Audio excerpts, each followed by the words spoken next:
Good evening, YouTube. This is Kaylin String coming at you with my regular Sunday night dinner.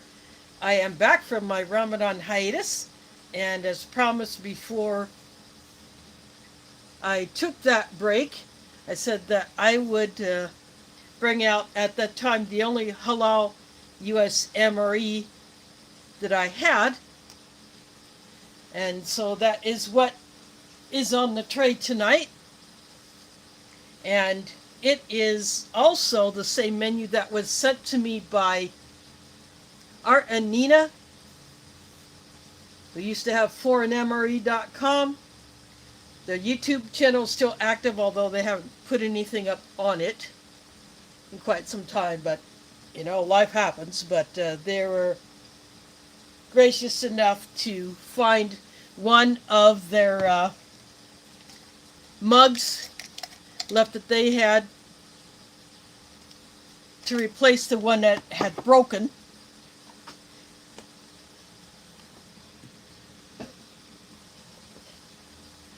And so I decided I'm going to go ahead and bring that out.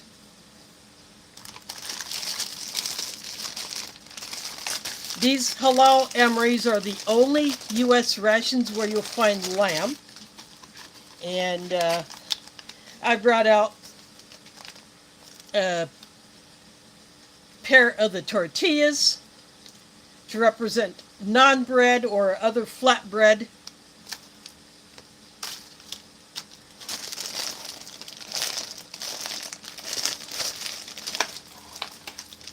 These Halal MREs are not menu numbered.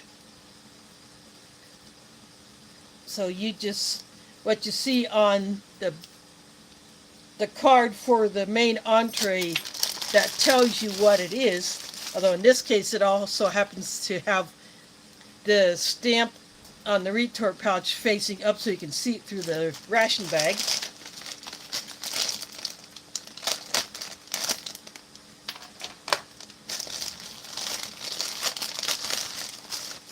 So right off the top, there is a vegetable barley stew with lamb. These Halal MREs are also very snack heavy. I would love to see them change that. Dry roasted peanuts.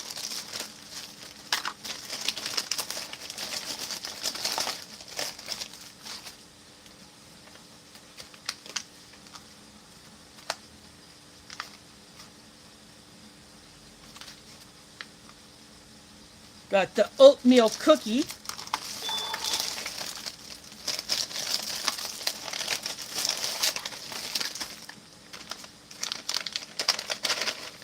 Got cranberries. And then the accessory kit, which is a bit of an anomaly with these. Why they put in there what they put in, I have no idea.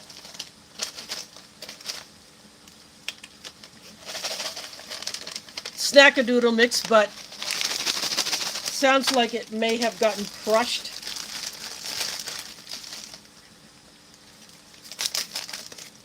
Grape drink powder for the drinking jar. Of course, here is the nutritional information and ingredients for the main.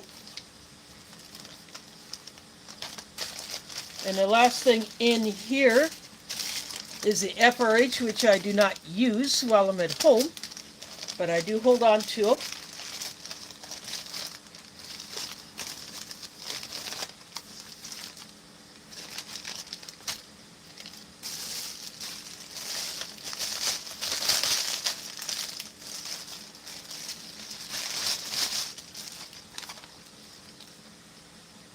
I'm keeping this card aside since there is no menu number on these things.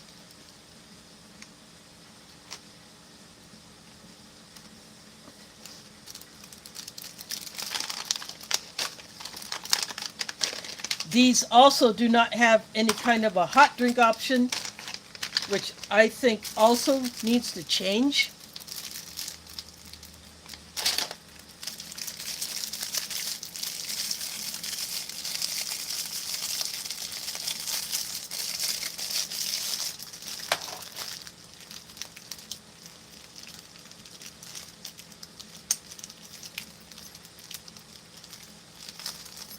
Because when you buy the kosher certified rations from La Briute, which replace my own meals, you get a hot drink option.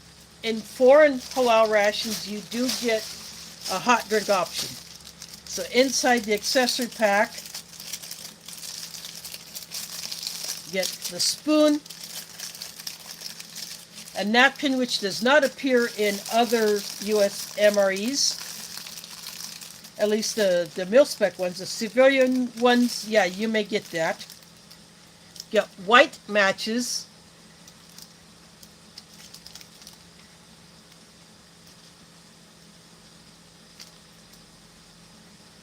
these are by Atlas Match.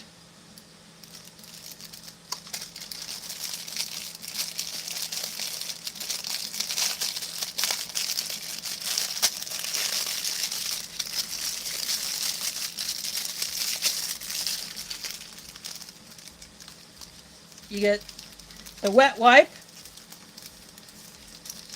you get the rear roll, you get something which other US MRE should have, pepper in addition to the salt, and 2 packs of sugar, but there is no drink or anything to put the sugar in or on.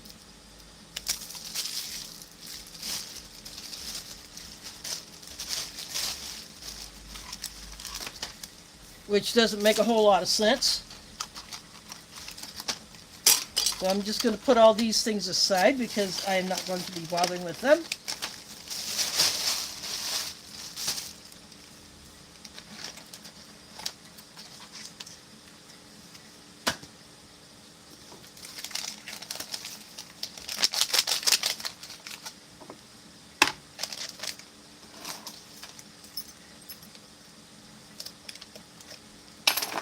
I'm going to go ahead and mix up my drink.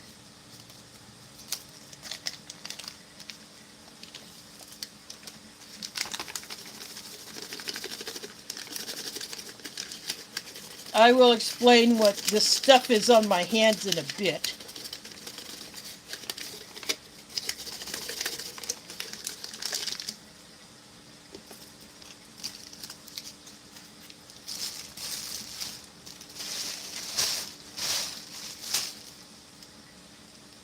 There's the Carlos Perry in the house. That is the powder, what it looks like.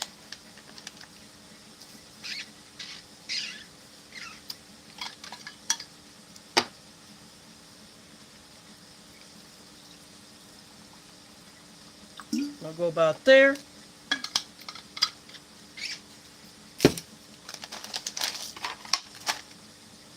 And of course I have my foreign MRE spork, which I use in all of my reviews. In that box they sent me with the mug and the 3 rations and a few other things. They sent me another spork.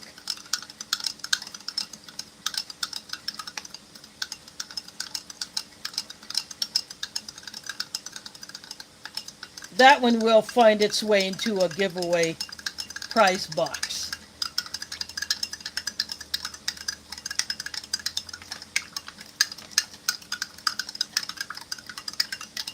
At least this mix is turning purple instead of some of them. The grape flavored ones turn blue. So I'll put that there.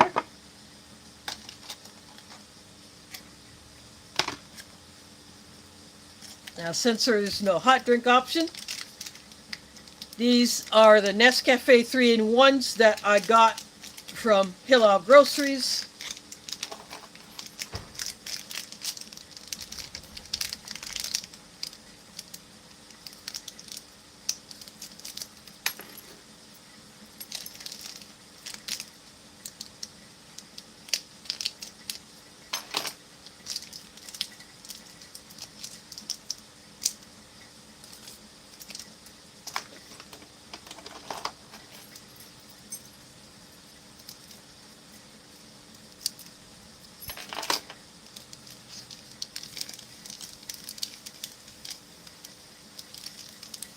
Yes, I am doing both of these.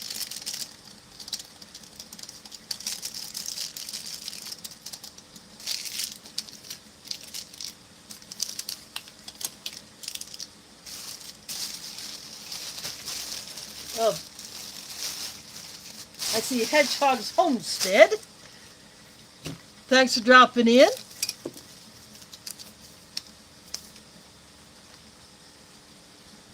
First time coming in here, so it's awesome to see.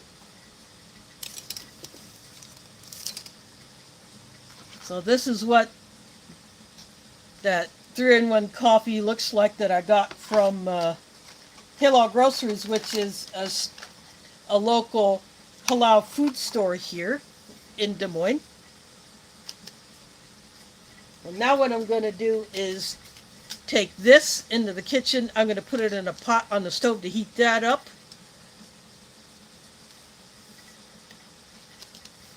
Sometimes I would do some indirect heating of the tortillas, but I'm not going to do that this time. Remember, these tortillas did not come in the ration. I just choose to add them just because I feel like it. And then after I get this in the pot, I'll bring back the kettle to mix up the coffee.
I am back. I took the kettle back into the kitchen just to get it out of the way.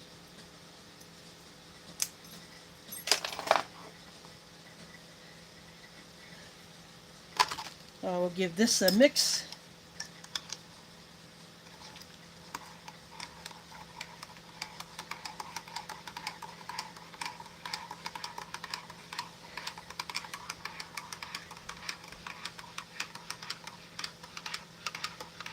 I was out of my favorite 3-in-1 instant coffee, and I was in Halal Groceries at the time, shopping for myself. I also go in there for mosque business too. But I saw this Nescafe 3-in-1, and I thought, you know, I'm going to give this stuff a try. And it's not bad. I like it. It's not the same as the Nescafe Sweet and Creamy that you'd find in Canadian rations. But it's still pretty decent instant coffee. Not quite up there with my G7,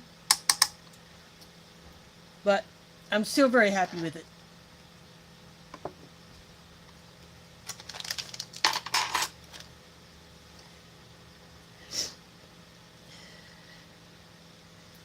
Yeah, G7 is actually a Vietnamese coffee. You can find it on Amazon and in Asian grocery stores.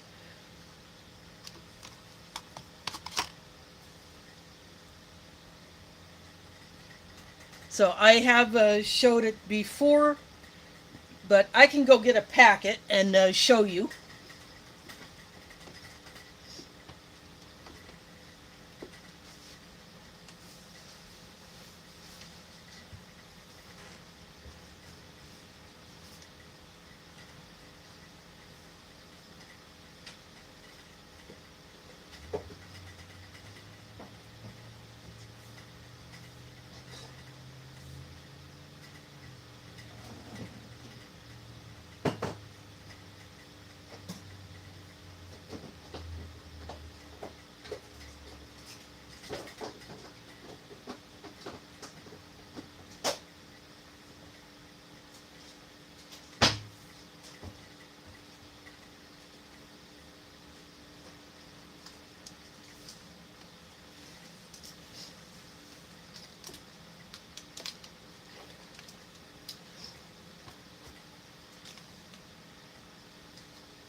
So this is the G7, a 3-in-1 coffee. You can also get this in cans or jars. You can get just the straight black, instant, or ground. There are a few other varieties, but I got introduced to this several years ago at the Iowa YouTuber meetup that took place at a campground here called Lake Miami. And Tack of ALK Foraging and Adventures likes it. Plain old Chuck, he came up, he likes it. In fact, he gave me a couple of packets, and yeah, I never had it before. I definitely recommend this stuff. So I'll put that away later.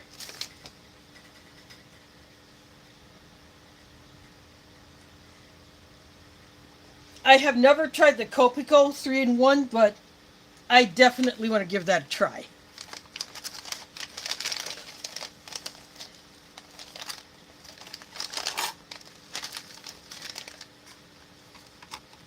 So now go ahead and start opening up all of these snacks.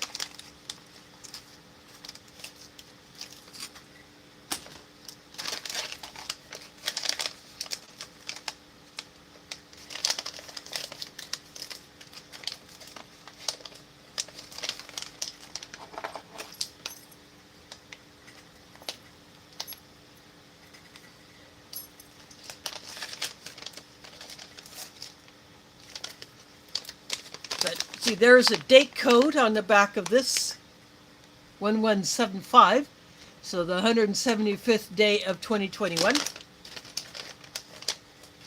I'm just going to cut tear notches because sometimes they put these tear notches way down below.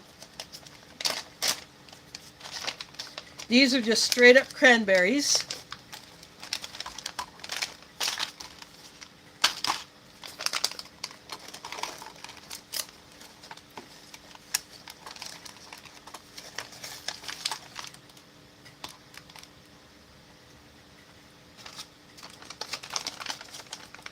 Got all of them out of there.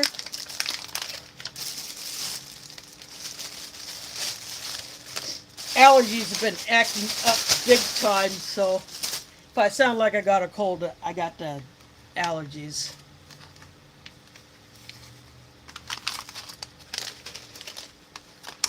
Now this, see the Snackadoodle mix, they got the terra nuts right down here in the middle of the pouch, and yet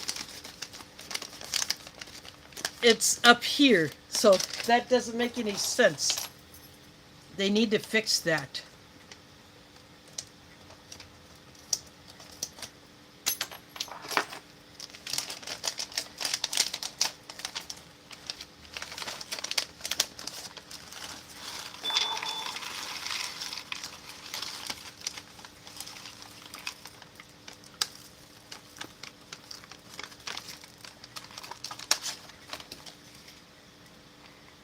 These have the corn nuggets that are not the corn nuts. They're the lighter textured version.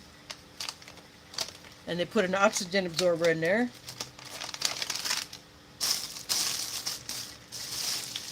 I just have a plastic bag off to the side for the trash. Mike Kreischer in the house. Thanks for dropping in. Lamb is what's for dinner.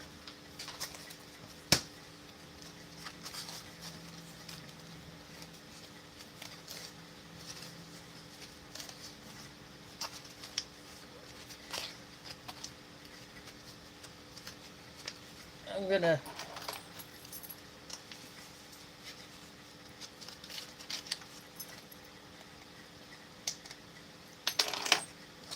see if we can get hiss off of that. Nope, didn't quite get a hiss.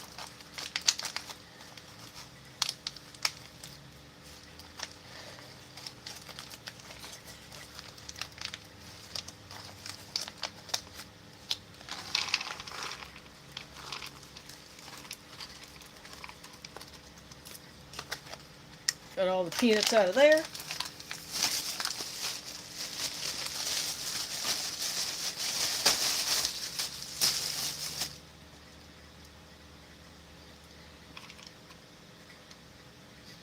There is peanuts in the snackadoodle mix, along with the sesame sticks, the little corn crackers, the pretzels, and potato sticks.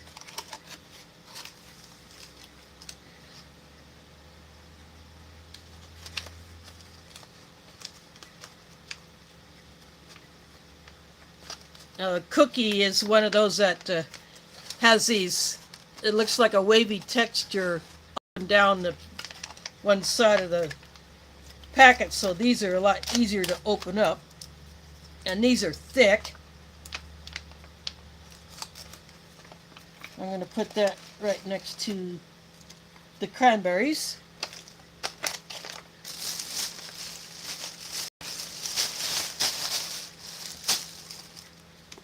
So I'm going to put it that way. Get all the crumbs out of there. By the way, these oatmeal cookies have a touch of cinnamon flavor in them, which I like. Now the tortillas, what I'm going to do, I'm going to go ahead and open up these tortillas.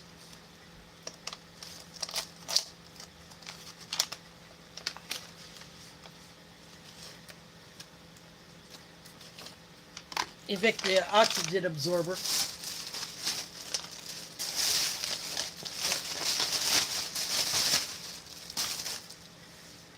I'm going to go ahead and break these, being that these are from 2019. They're kind of stuck together and they're going to break anyway, so I don't care.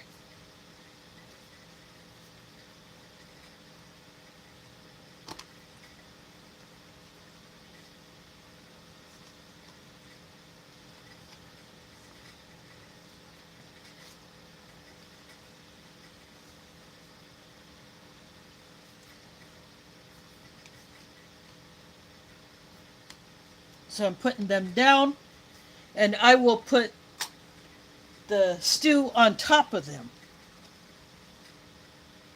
So that's how I'm going to do that. And speaking of the stew, I'm going to go get it right now.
I'm back with the stew.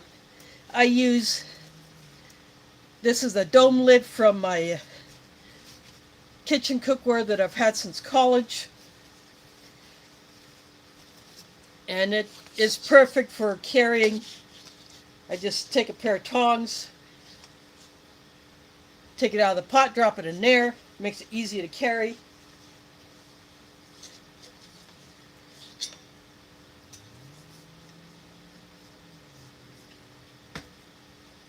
I got a paper towel to dry it off so it's easier to handle.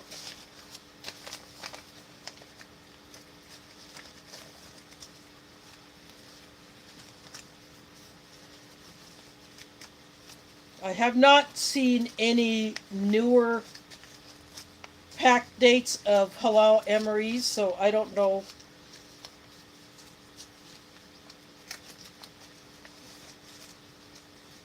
if there's anything later than, say, maybe 2023 or something like that. I have no idea.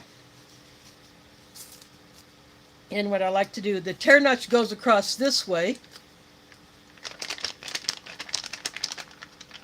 I shake it, get the food down below it, and then it should be less of a mess. When I go to tear it across, clean tear, completely across.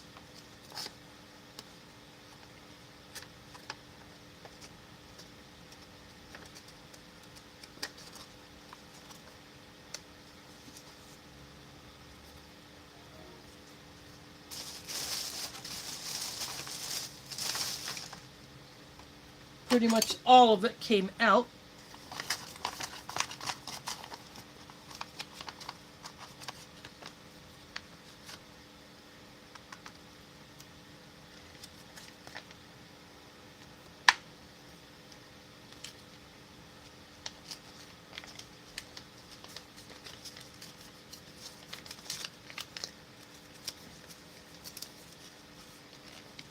Get that last little bit out of there. The tortillas will soak it up, soak up some of the sauce.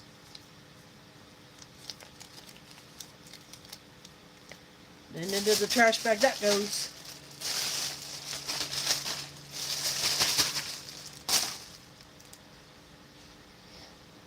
And the tortillas actually will allow you to see it better against, since my tray is dark.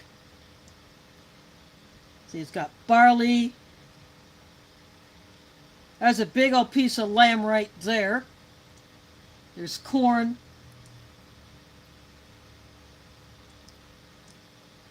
I think it's time to go after that big old piece of lamb.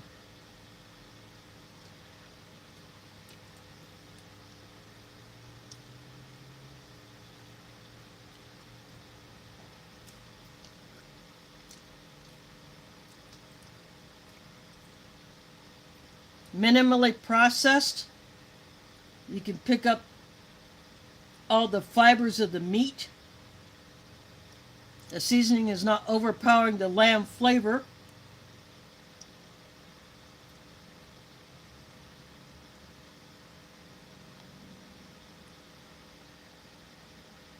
There's diced potato in there, about the same size pieces that you would get in the corned beef hash.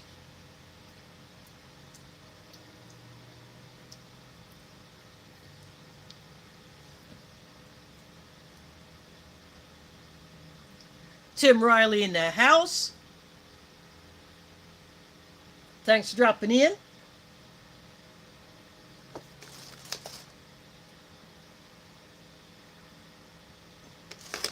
Yeah, on my weather app, it showed, and some of the local media here showed we got up to 91 Fahrenheit yesterday.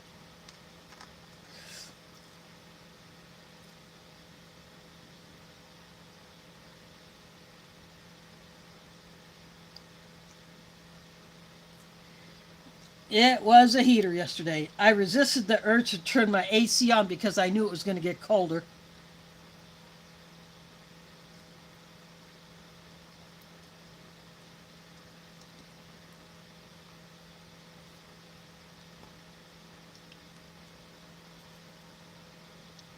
But these halal menus with the lamb, they are definitely favorites.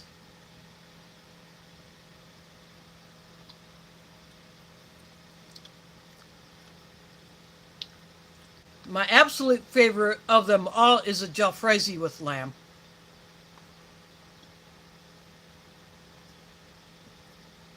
That is my favorite of the halal menu lineup of all the menus that I've had.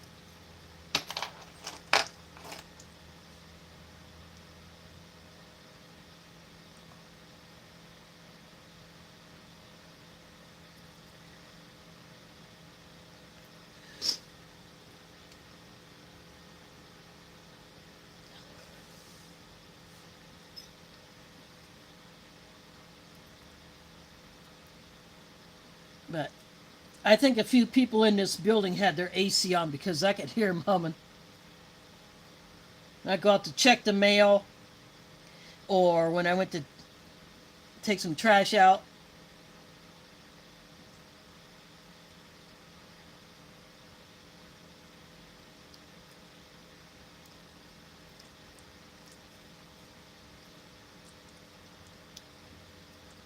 But I would definitely recommend getting a hold of this menu.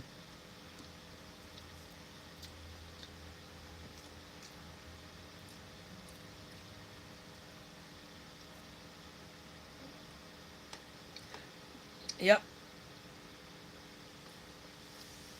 If Pumpkin wasn't a screen climber, I would have my windows all the way open, but because she's a screen climber, I can't do that.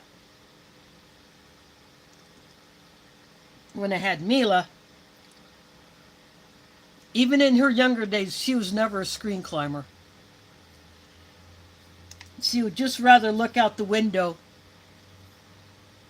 and watch birds and squirrels and planes and choppers.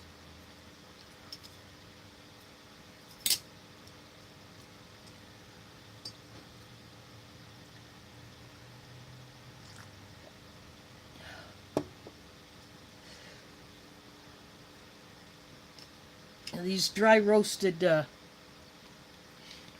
peanuts look like, I think they got a little bit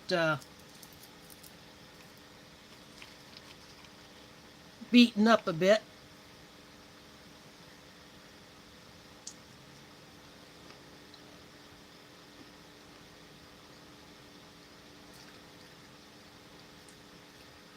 They don't taste like they're salted much, but roasted, yeah, I'm definitely liking that. Now, I'll explain this on my hands. It looked a whole lot better,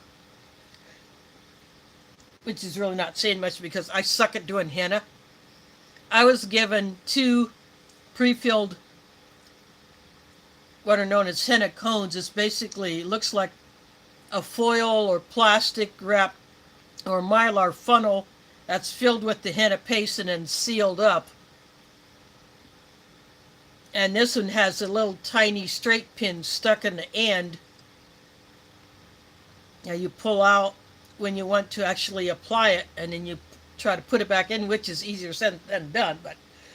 But there's a black one and a red, and when you're right-handed and you're trying to do it with your left hand, it's really easy to botch it. But the red has faded out more than the black, and I've lost a fair amount of it off of the black off of my fingernails. I even had some on my palms, but washing my hands, yeah, I did not intend to get it on my palms, but you know, when you're trying to do it when you really suck at it and it's hard to control the tube, you know, to squeeze it.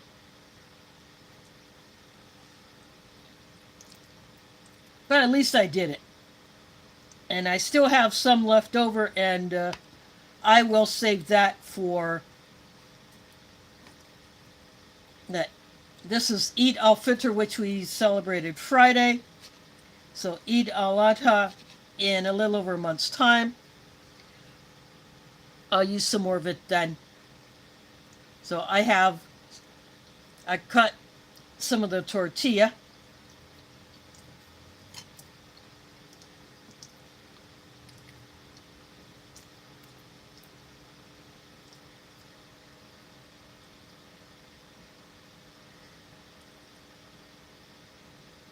Yeah, for one day, I just didn't see the need for it.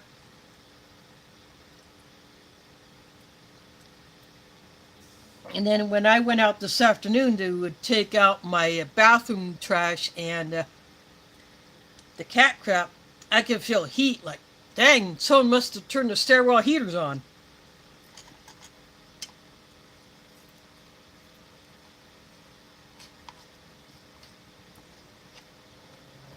Now this stuff would be good over rice.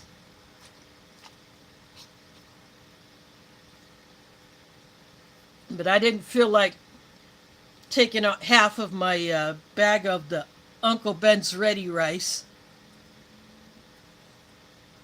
I got something else in mind for that thing.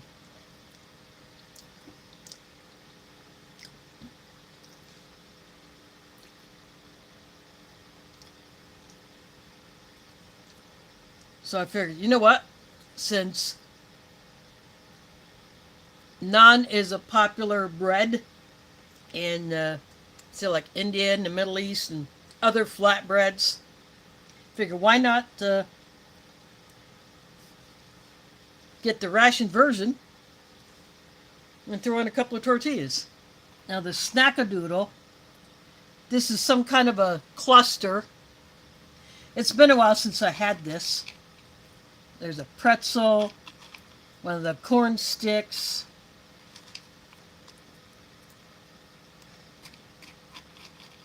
there's a potato stick,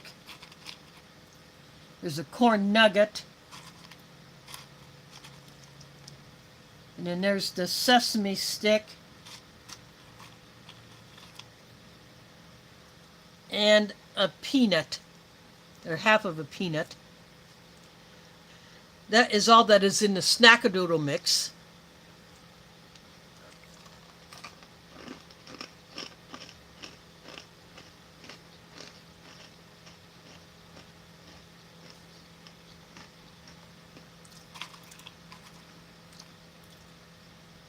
This is like a candied something.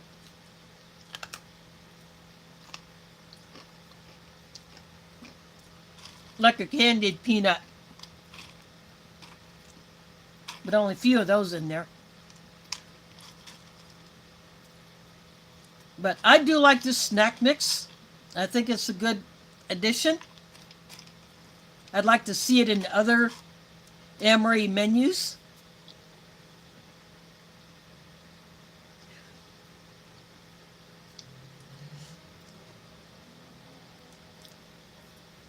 Of course, if I wanted to, I could put some of that mix into the main for crunch, but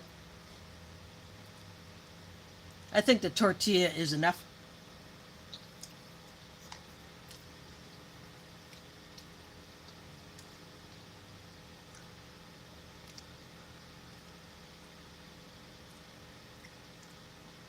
I don't want anything to take over the flavor of the lamb. I'm going to have a bit of my grape drink. Basically, tastes like Kool-Aid. That's the standard grape flavor. It's not the electrolyte version.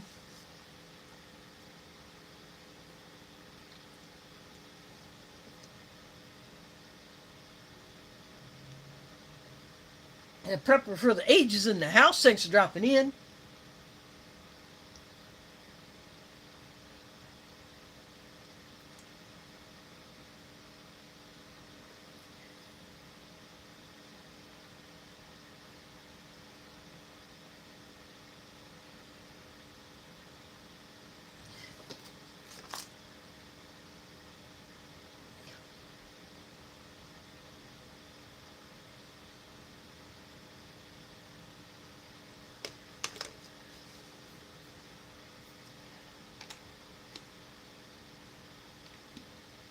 These cranberries are still soft. They're not hard.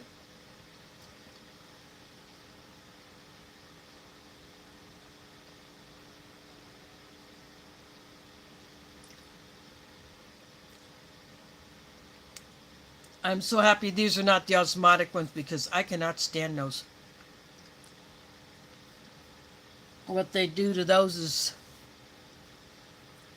something that should not be done.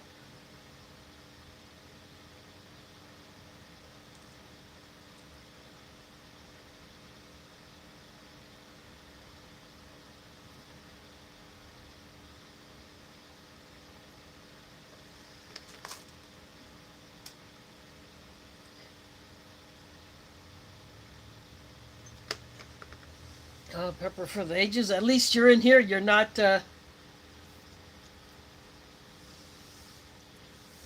You're not holding down the bed.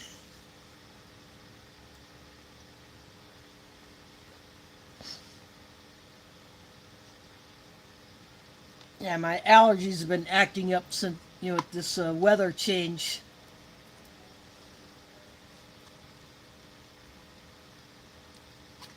I think one day, probably about a week and a half ago, if even that, I was at the mosque and I probably sneezed about 10 times during the whole time I was there, because I was going in there like mid-afternoon. I would help with setup and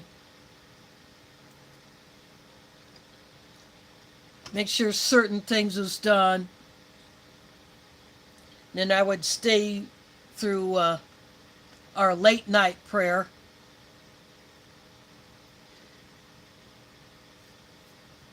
And then I got rides home.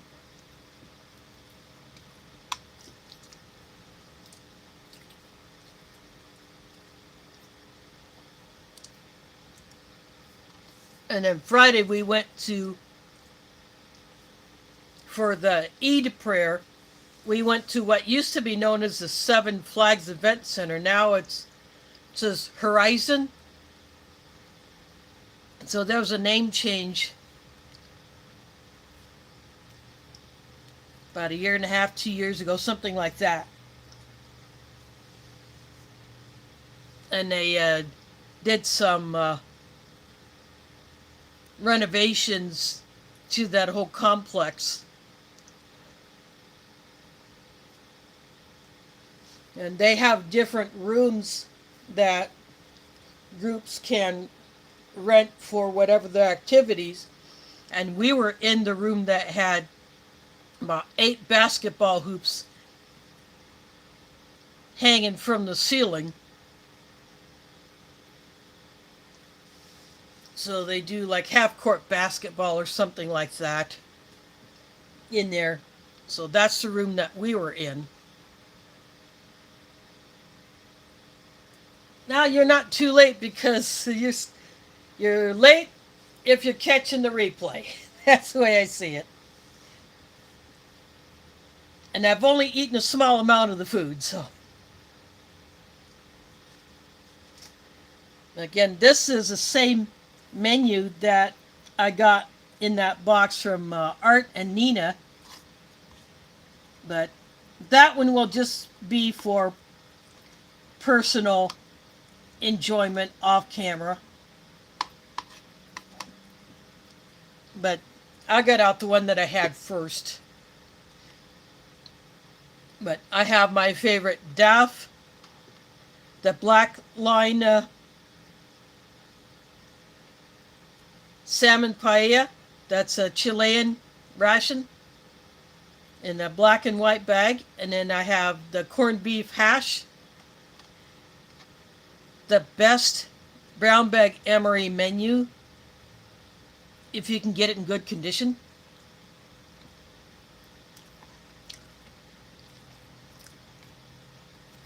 I've had that one 3 times. 2 of them were good. Unfortunately, one had been compromised.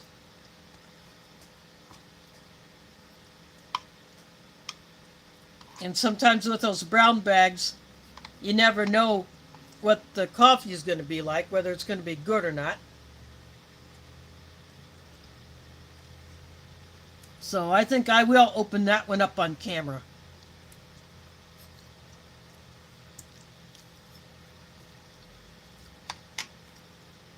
But that will be later in the year.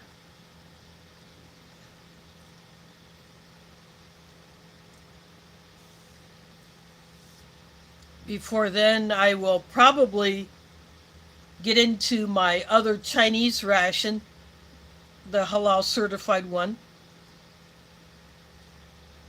The other one I got these both from the same eBay seller who's based in the U.S. He shipped from the U.S., so I didn't have to worry about any thieves. But the last one that I had was chicken. This other one, it says beef. So I'm looking forward to getting into that one.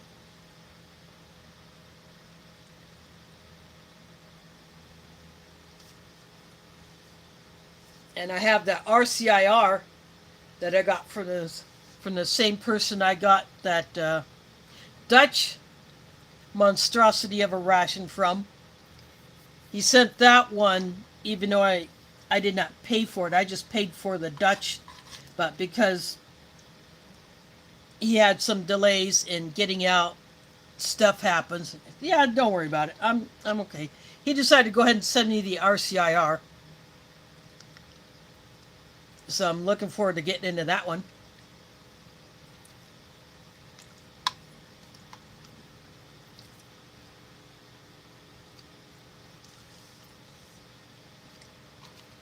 So I'll have to think about when I'm going to be getting into all these. I still have a few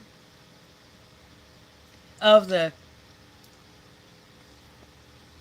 22 pack case A, 24 pack case B. I still have a few of those left in my stash.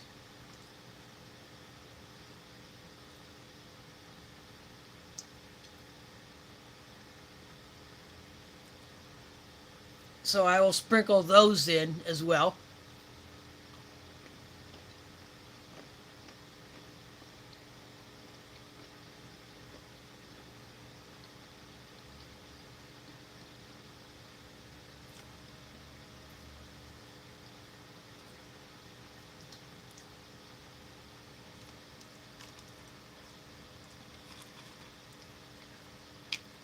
Then I do like the Snackadoodle mix.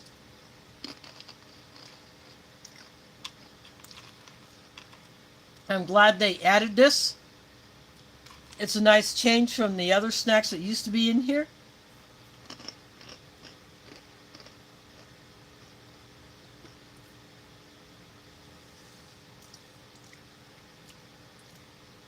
And I like seeing something that is an actual dessert item, like the cookie and the cranberries.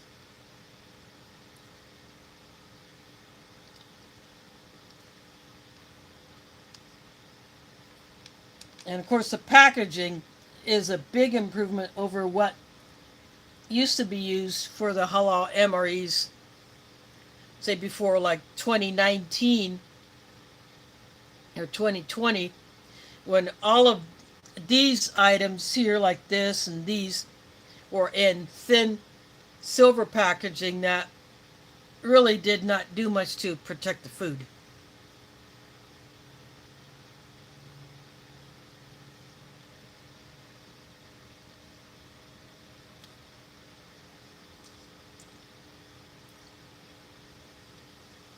CR has slid in from north of the border.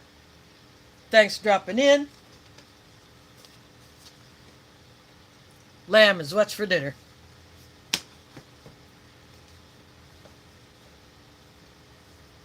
And I added the tortillas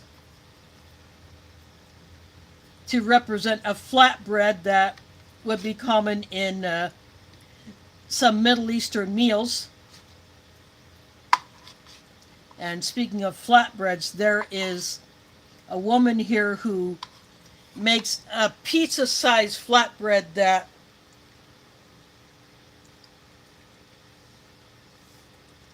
is almost thinner than these tortillas. And these tortillas are,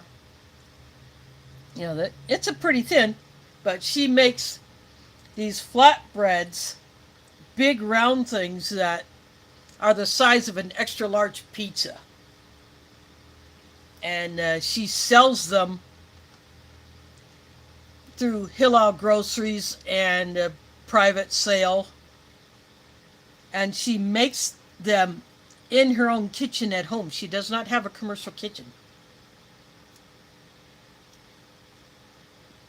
But she brought them to the mosque on Thursday, our last iftar dinner, because it was the last day of Ramadan.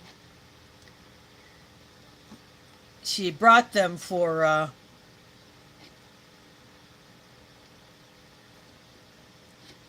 adding to our meal, and I get a bag of those every once in a while.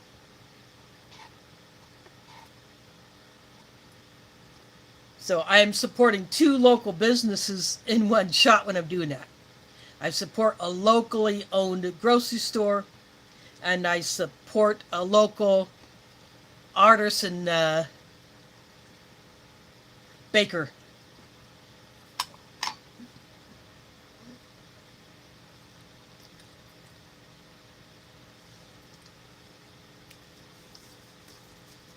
And this year, most of our meals were prepared outside of our mosque kitchen because we have been having issues. So we only had a few meals cooked in our kitchen. And even our Friday lunches that we were serving after the Friday prayer, a restaurant had been doing that and then bringing it over because we need to have some work done with our kitchen plumbing and with the stove itself. But it was made useful enough so that we could do a few things. But we still had a good variety of food. We even had fried chicken. And the seasoning that was used on that chicken, all I can say is, Colonel Sanders, move over. It wasn't extremely crispy, but the seasoning permeated from the batter that was used on it into the chicken meat itself. And it was not dry at all. It was very well done. Well, as in, not like a well done steak, but it was just very, very nicely done. We didn't have biryani, which I was kind of surprised that we didn't get that. But, have to change it up sometimes. And we had some, Mexican seasoned corn. We had, the Spanish rice, which is rice that's been done with a bit of tomato to give it a red color, plus the appropriate seasonings. And we had goat meat, we had lamb some nights, we had beef some nights. Most of the time it was chicken, but it was done in a few different ways. So we had some variety. And of course, on Tuesdays we do pizza night. 20 or 25 pizzas would be paid for in advance, and then someone would have to drive across the street opposite corner to a Little Caesars and then get all those pizzas loaded up, and then it would brought into our community room. And that was always a big hit.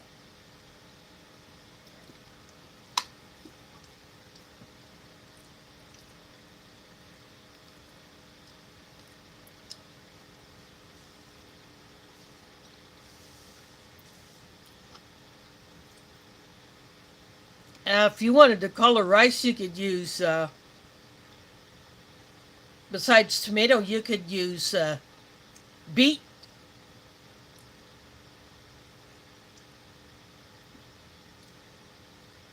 You could use turmeric to make it yellow.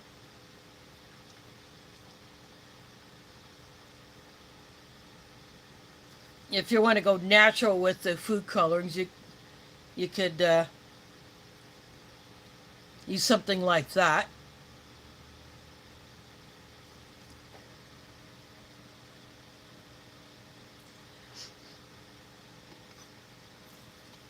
Yeah, we have tried to get away from the synthetic food colors because they have stuff in them that can bother some people. And we already have to be careful with some of the ingredients because of food allergies, so we are checking ingredients on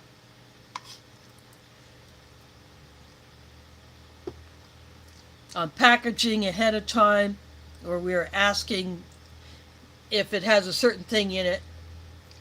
And even my fruit mix that I made one night, I really wanted to get a video on it, but because the kitchen was kind of busy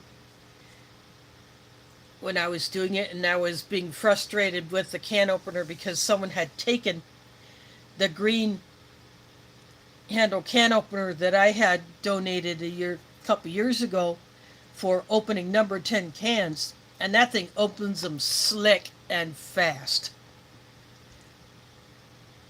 But I had to deal with this other can opener that's a piece of crap, but I got them open. But I was looking on the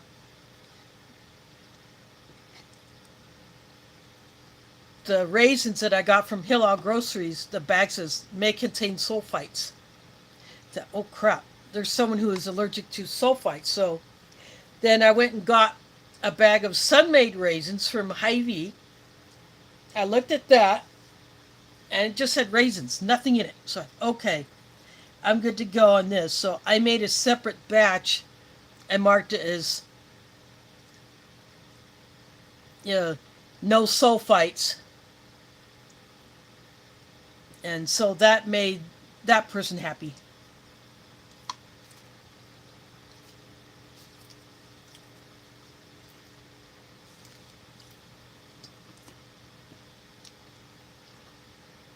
And what I do with that fruit mix, I reserve some of the liquid from the canned fruit. And this time I used the liquid from the mandarin oranges. Plus, I had a small can of the fruit cocktail.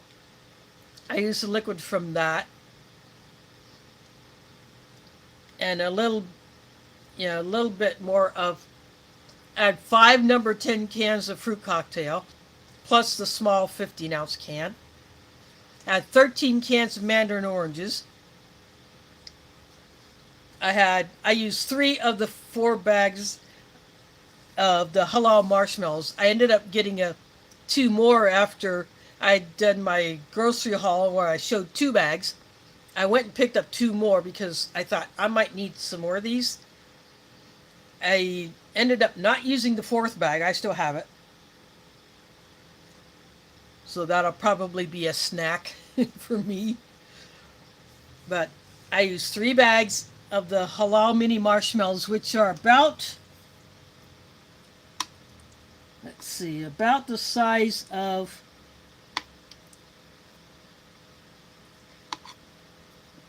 these potatoes, maybe a little bit bigger than that. That's about the size of the mini halal marshmallows that I used.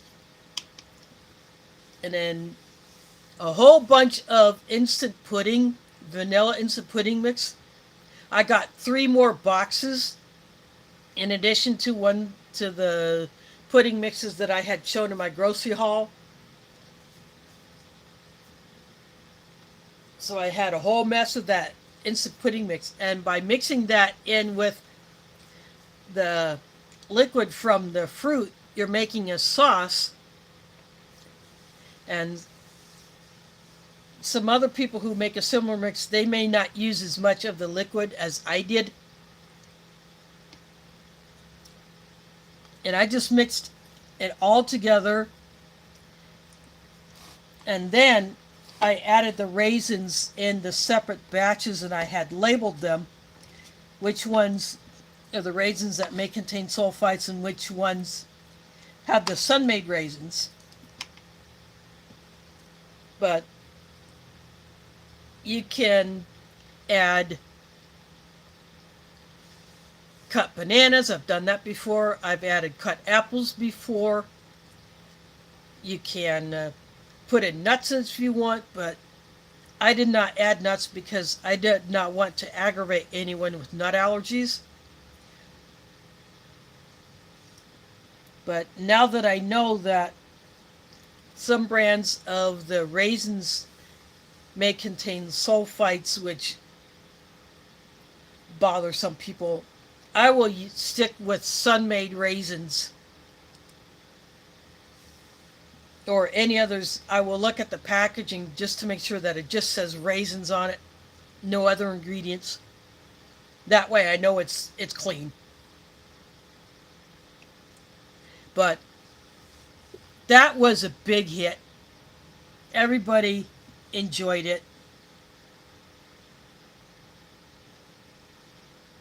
And if you chill it, serve it cold, which I did not have time to chill it because of the lateness of the afternoon when I did mix it, plus the fridge was full. So it got served at room temperature, but everybody did enjoy it, especially the kids.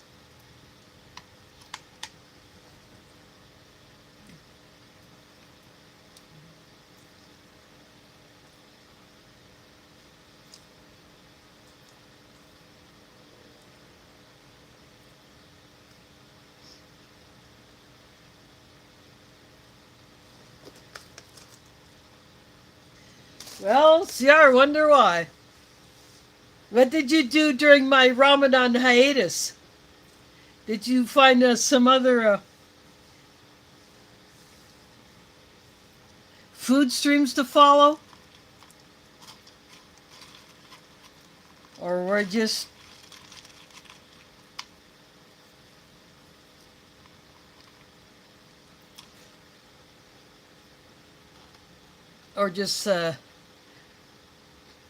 eating at whatever other time?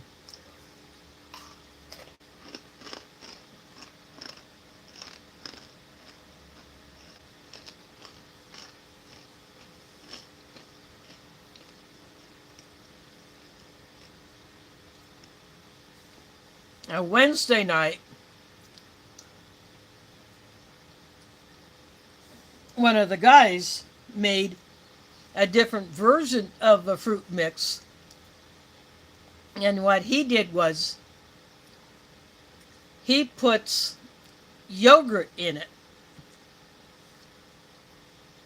He drains all of the canned fruit and puts yogurt in it and the mango pulp, the same mango pulp that we use to make the mango lassi drink.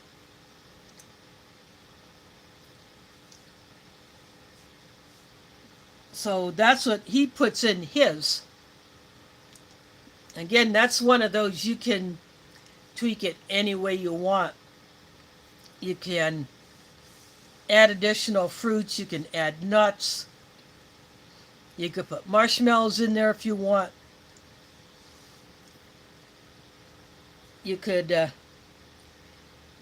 use it as a topping on a cake. So if you have a vanilla cake, you could just put that as a topping on it. Or just whatever you want with it. Because I use a vanilla instant pudding mix, that would go great on top of a vanilla cake. Or a vanilla ice cream. If I didn't use as much liquid, that would be a good ice cream topper, most likely.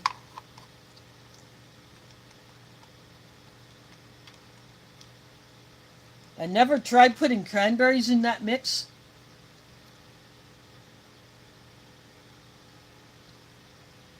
Maybe one of these years I'll experiment.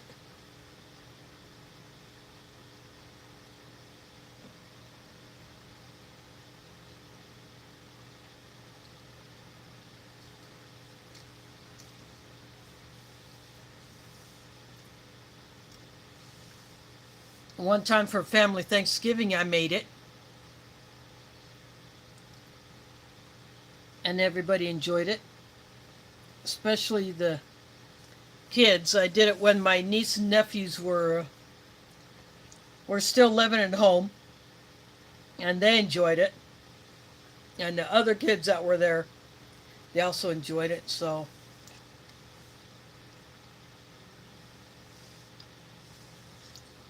I might make a smaller batch for future Thanksgiving, or I may make up some ahead of time for this summer and take it to the lake when we go to Lake Icaria this summer.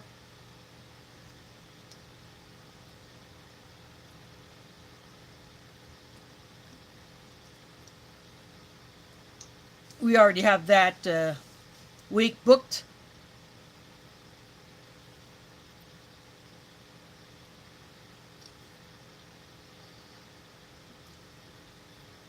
We booked that week 2 years ago. We're still booking 2 years in advance when we go to Lake Icaria, which is outside of Corning, Iowa, where my late dad grew up.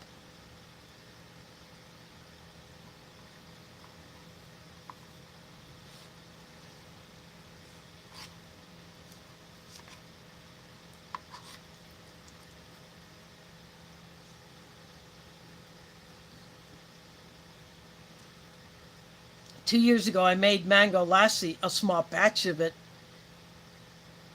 and my family enjoyed it.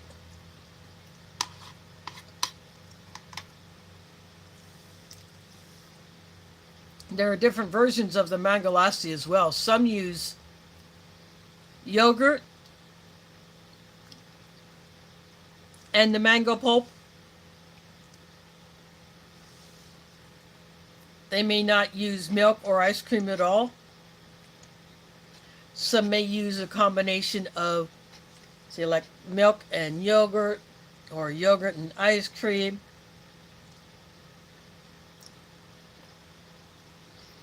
But the version that we have been using for, well, it was started years before I started attending that mosque. And we just carried it on after the woman who brought the recipe to us after she passed, because she used to make it herself, and then I took over from her, but she would pay for all the stuff to make it, or just give the money to Halal Groceries, and then as we needed the milk and the ice cream, then someone would just go to Sam's Club and get it.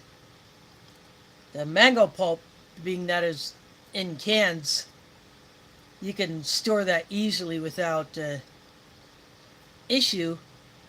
Stock up before for the whole month. But the milk and ice cream we would have to get brought in every couple of days. But I think I did do a video on mango lassi years ago. It's probably way, way back in my archive, but it should be there.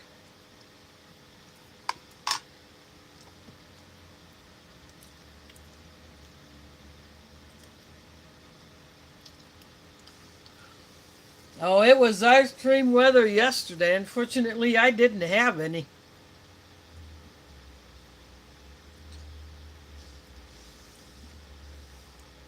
But I'm sure a lot of people were hitting the ice cream shops or buying ice cream from stores.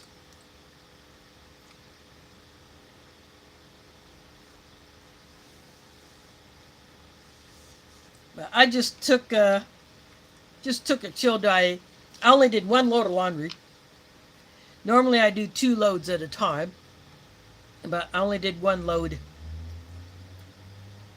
yesterday. I'll do another load tomorrow.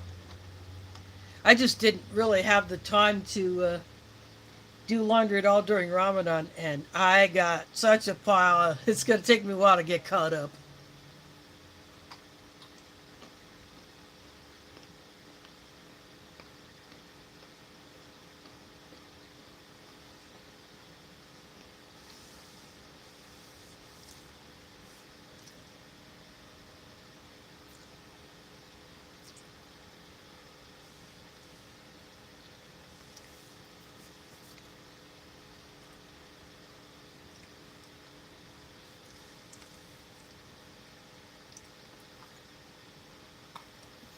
But I'll get there.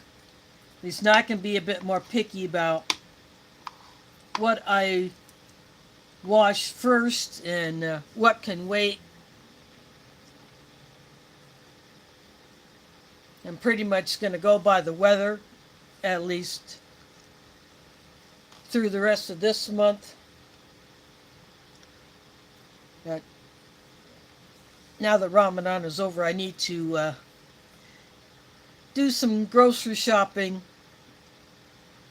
And I want to use my spending allowance that I get from my health insurance. Every quarter I get a certain amount of money loaded into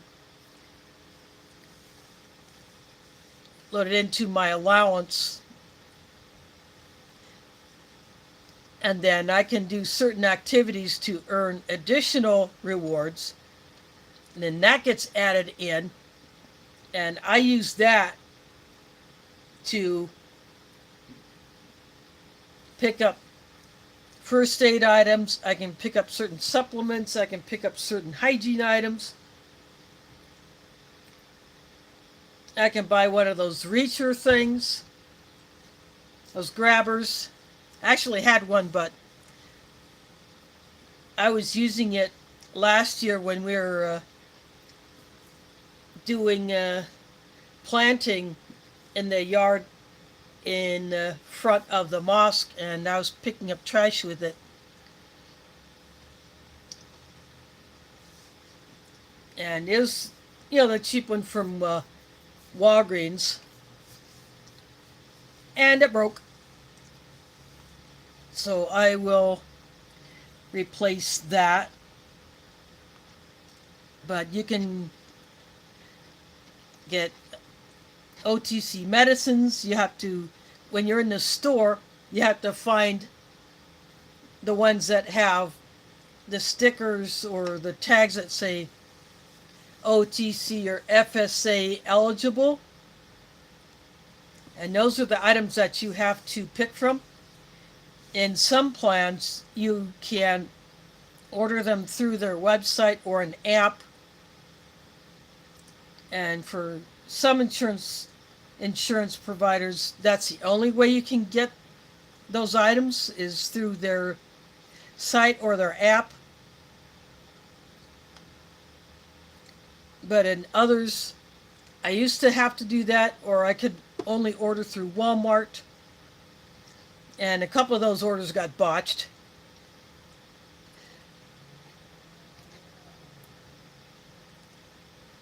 But now I can go to any store that has these tags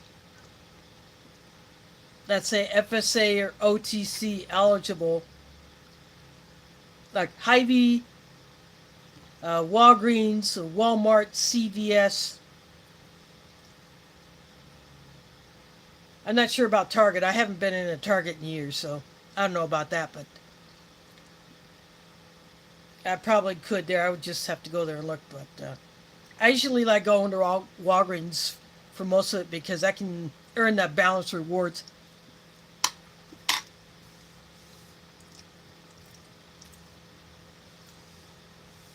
And then when I build up enough of the balance reward, I can spend that on additional items. I can get food with it. I can get additional medical supplies, hygiene items, whatever, with the balance reward.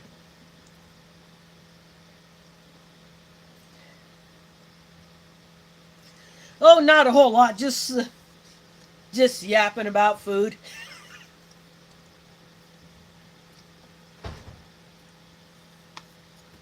I talked about some of the meals that we had at the mosque and how we had to have some of the meals prepared off site and brought in. There is a halal food truck that did a couple of the meals, and we're going to actually he would have, but he was on vacation. But we're going to try to get him to cater an Eid party in the next week or so, maybe two. I'm not sure when that is actually going to be scheduled. The details are still being worked out on that. But that will be on a Saturday or a Sunday. You know, kids would not be in school. But he has done some of the meals for us in the past, and I had invited him to be one of the food vendors at the White Eagle Multicultural Powwow, but something came up that he couldn't do it this year, but he was definitely interested.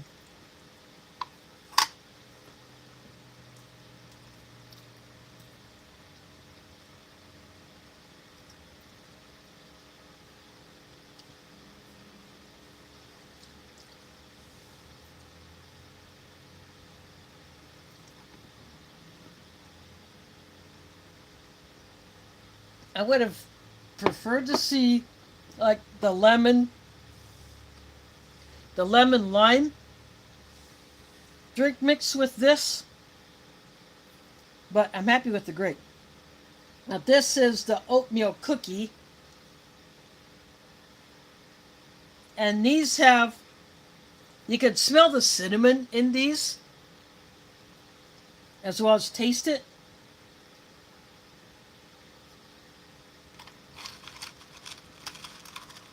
I do like that they have that cinnamon flavor in there. It makes the cookie a little less boring.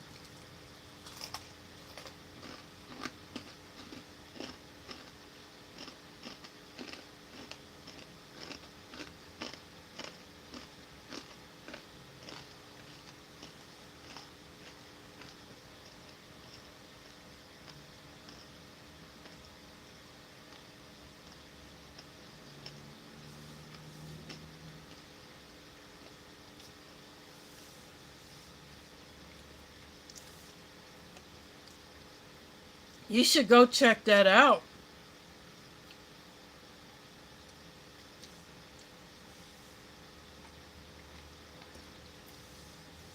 That's how I fell into volunteering for the White Eagle Multicultural Powwow. I had seen the plugs for it on Facebook, and because it at that time it was at the Iowa State Fairgrounds, which is easy to get to by bus. I just hopped a bus, went over there because I want to check it out. I had never attended any native event before. I had done a few things with individual indigenous people.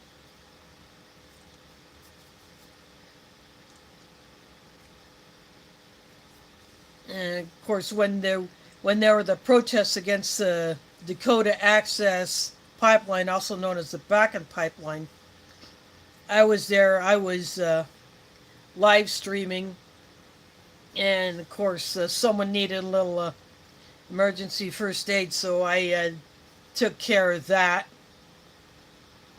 Or I tried, but the ice pack, one of those reusable, or no, those single-use cold packs, or you pop a little bag inside of the outer bag, and it's supposed to release something. Then when the two substances mix, it causes the cold to develop, but apparently that one had already popped sometime.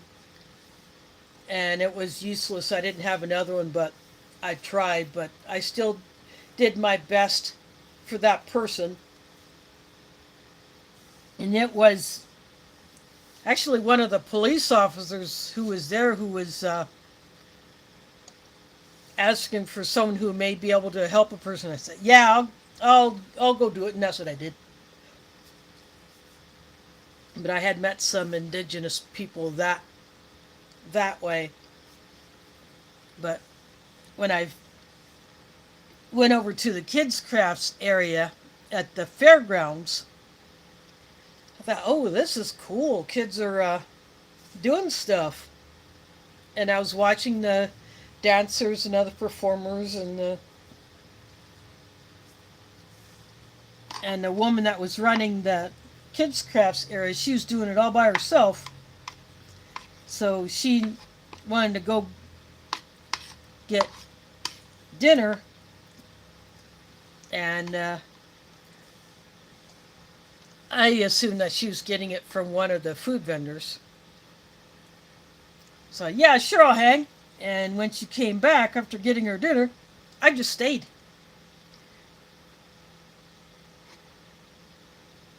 So I just started helping her with the kids' crafts, and said, "I'm going to come back tomorrow and help you out." So I did.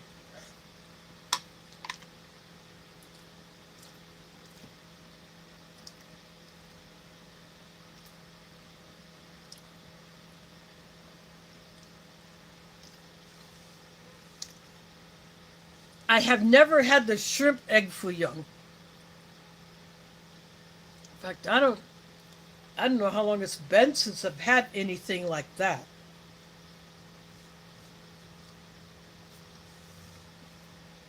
I don't get real quality Asian food very much these days, but there are a few places that I do like to go that are still around. But I just haven't been in them because eating out these days is such a luxury that I very rarely do it. Now, Friday after the Eid prayer, I got a pizza and a Pepsi, a veggie pizza from the same Little Caesars Pizza that we got our pizzas from during Ramadan.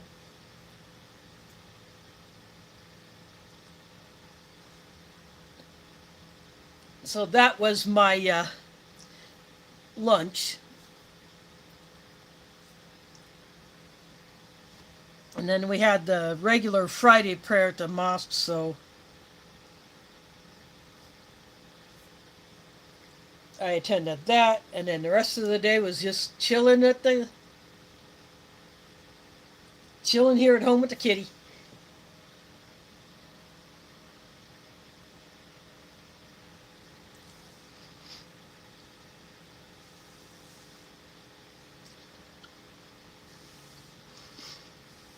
Yep, I do like trying to provide that kind of help if I can. In fact, I would love to improve my skills. I really need to find some classes here that I can get to, and if they're free, I would really like them. But someone had been kicking around the idea of having a CPR class at the mosque for our members, but trying to schedule that with some doctors who would be willing to teach it is a bit easier said than done. But that is a skill that we all should learn because you never know when you're going to need it.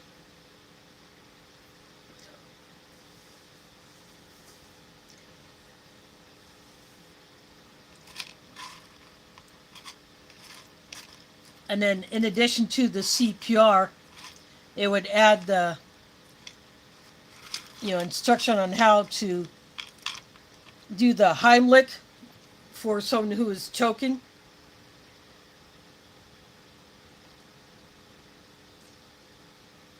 So that's another skill that we should. Oh no, I last got certified for CPR way back in 2010 when I did the advanced nurse aid class at DMAC to try to get a job in a hospital, but I never got that job.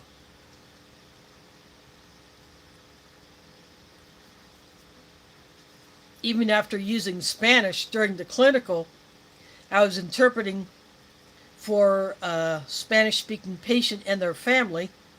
So I was spending a lot of time with that particular patient.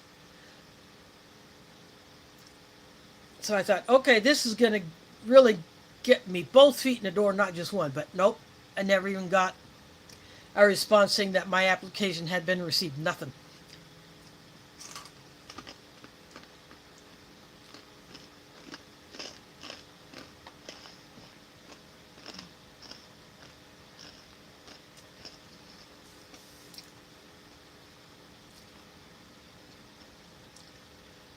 Standard grape drink. It tastes like Kool-Aid. It is not the electrolyte version. It's just a basic grape drink. And then the coffee is the Nescafe 3-in-1 coffee that I picked up at Halal Groceries last year.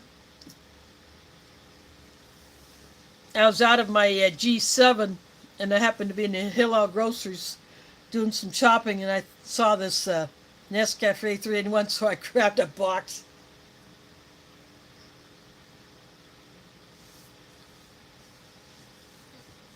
But then I got the G7, so I kind of switch off between the two.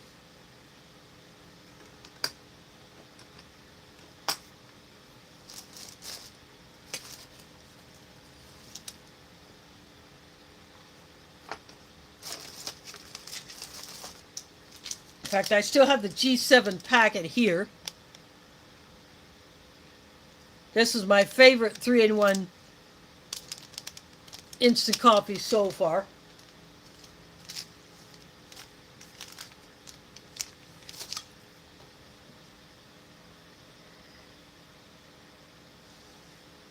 But tonight I wanted to have the Nescafe, the box had Arabic writing on it.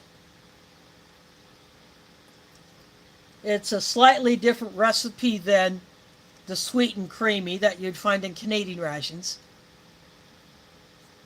It comes in a close second to this.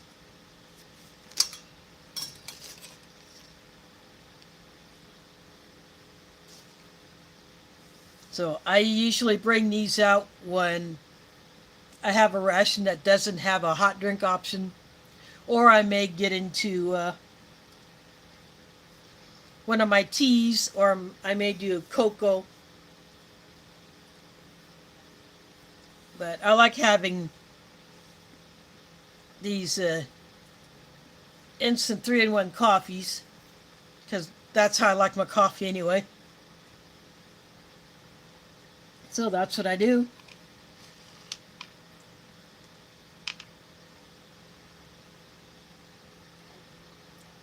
But if you haven't tried the G7, if you like the coffee with a bit of creamer and sugar in it, I would go for the G7. At least give it a try. You might like it.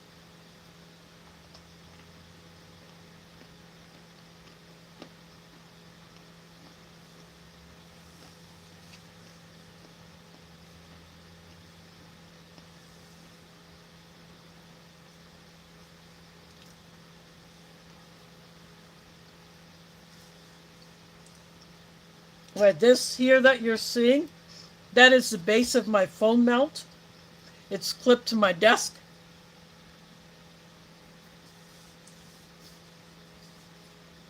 So that's what this black thing is.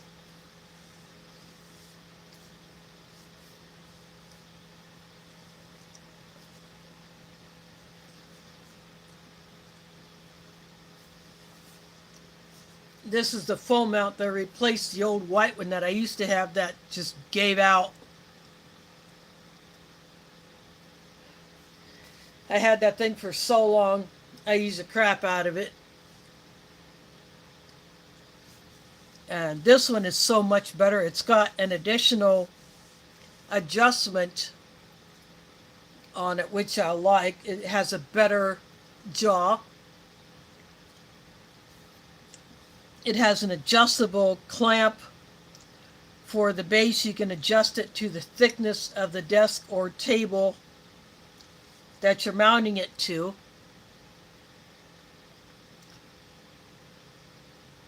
It has a better pivot for the jaw. And you can adjust how hard or easy it pivots. So you can get the angle or position of it, tighten that thing up, and you don't have to worry about it until you need to change where you want to aim it.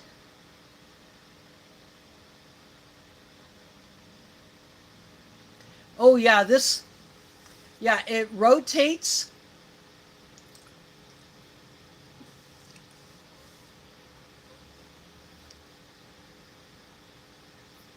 I'll have to do a video on it. Yeah, I should do a dedicated video on this mount. And I'll put my backup phone in it.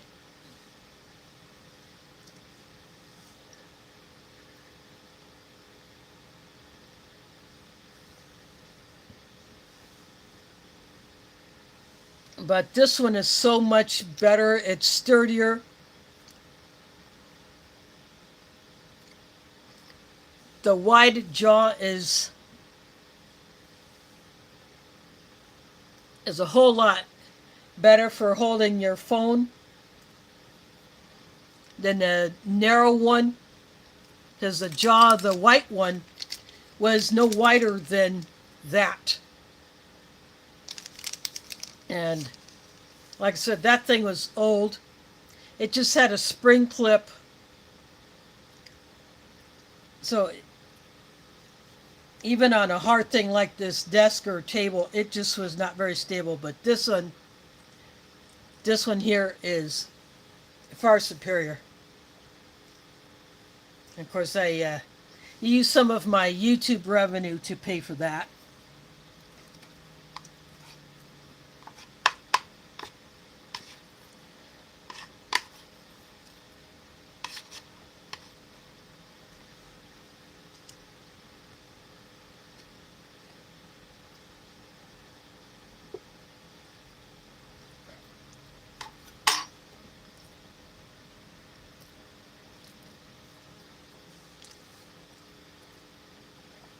There is rubber on the inside of the clamp where it touches the surface of the desk or table that you mount it to. In fact, the rubber wraps around so it is touching the front or the edge of the table or desk that you mount it to. Plus it has the rubber in the jaw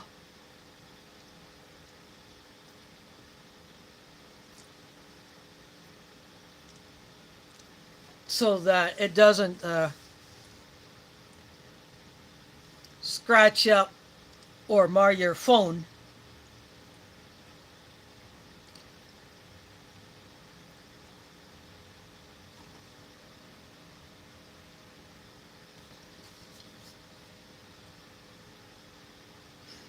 But like I said, I'll do a dedicated video on this.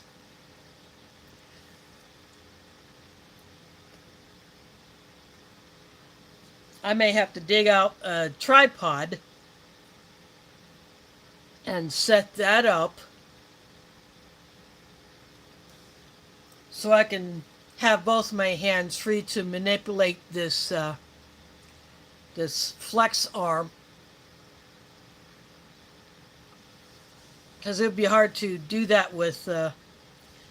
Yeah, I need two hands to do certain things with it, so I'll have to get my tripod.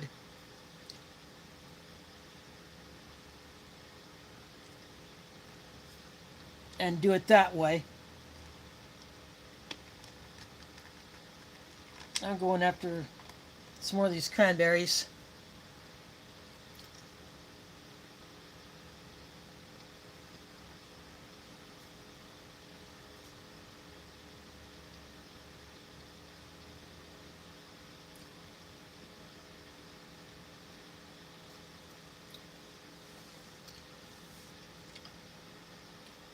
I found this one at eBay. I don't remember the brand name of it or even if it had one. I just picked it because it looked like it was going to offer me more as far as strength and stability than the one it replaced.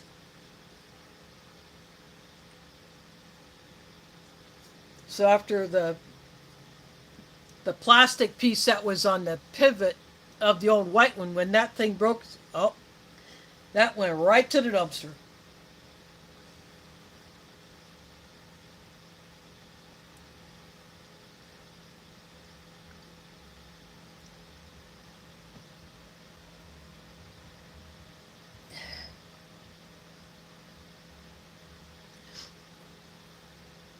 Now, I must have had that white one for probably at least 20 years because before I got into streaming, I was using it for video chats.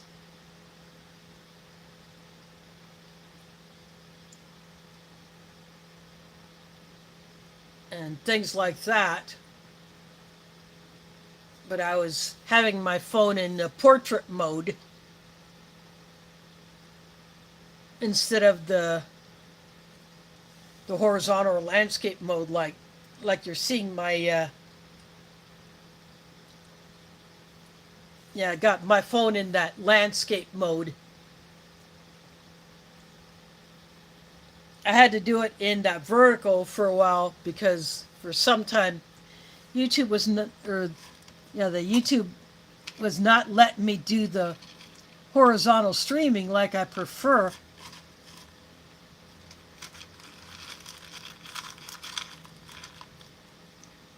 So a lot of us were complaining about it, and they allowed us to do the vertical streaming, but we cannot do certain things with it like we can vertical streaming. But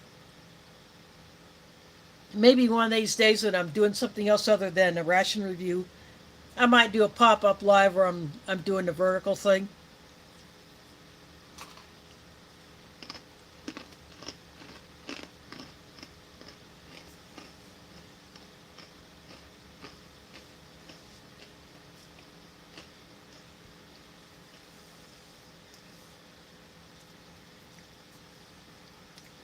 I could do both horizontal and vertical streaming at once, but I don't know how that would work if I would have to have two cameras going.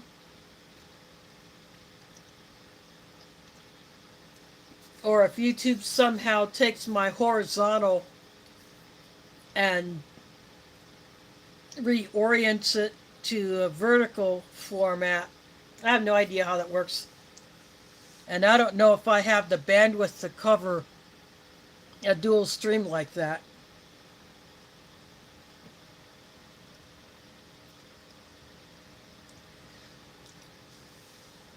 Yeah, I think my horizontal is 16 by 9.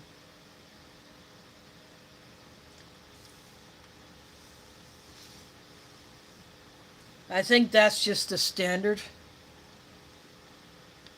I'm going to go ahead and break this cookie.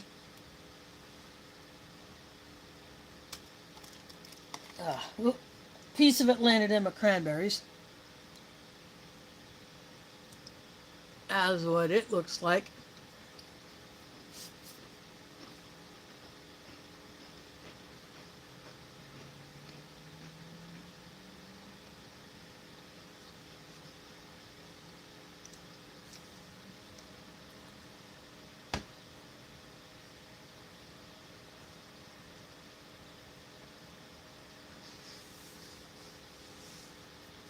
Yeah, I don't use StreamYard because it crashes. The one time I tried it, I was going to be on Gil's panel and I tried to get in, but it just kept crashing on me, so I said no.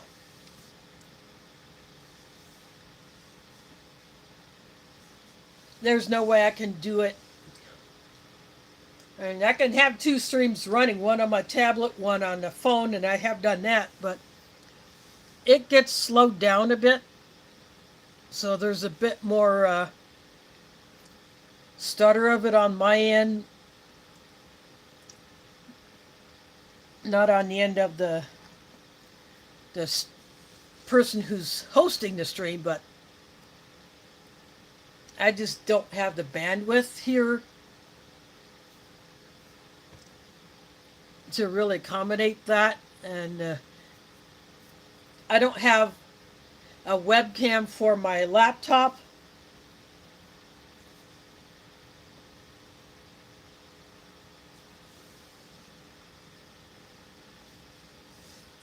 I don't know if I could do StreamYard on my Kindle. I probably could, but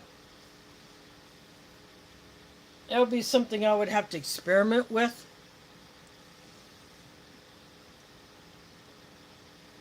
So I have not been up on live stream panels since then because I just can't handle it. And now with our security cameras that we have here in the building, the management set them up so they're pinging off of our Wi-Fi's.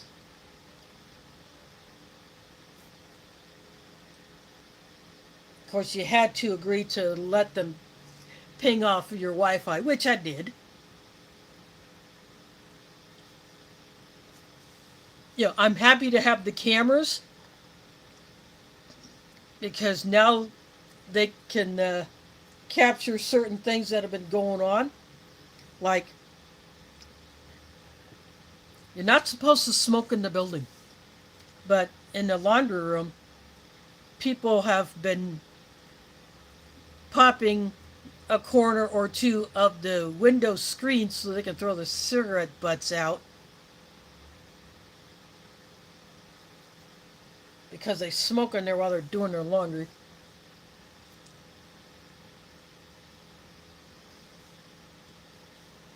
Plus, they leave a mess. There's a garbage bag in there, but they throw the dryer lint and their spent dryer sheets and other crap on the floor. They don't care.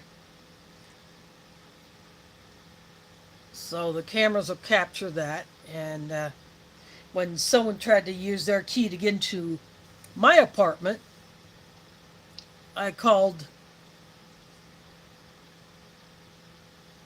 to report that so they could look at that and look at the time period when that happened. Cranberry landed in my stew. You can look at the time frame of that, get an idea who tried to do that. Because I yelled, I was about ready to go to bed, and I heard someone trying to open my lock. And I said, "This is not your apartment. Leave my door alone." So that person did leave. I don't know if that person was drunk and confused about what door they were going to, or what the deal was. But at least that person left.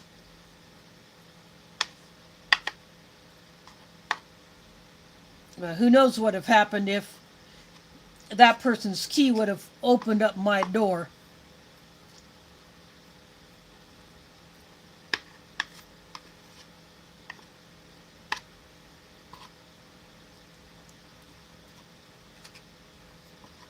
But if I pay a fee, I could have my lock changed, or I would turn in my door key and get a different one, but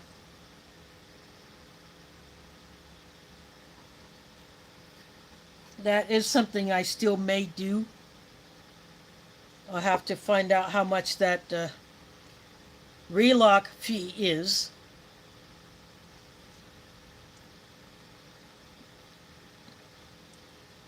But when we had the rental back in 20 and 21, and they replaced all the doors, they put new locks on. We did not have to pay the relock fee then, because every door is being changed. But if I have to go that route, then I will. I just wish that we could have the lockable latch like on our old doors where I had replaced it. I replaced the handle, not the one with the deadbolt, which is the only way we can lock our doors is with the deadbolt.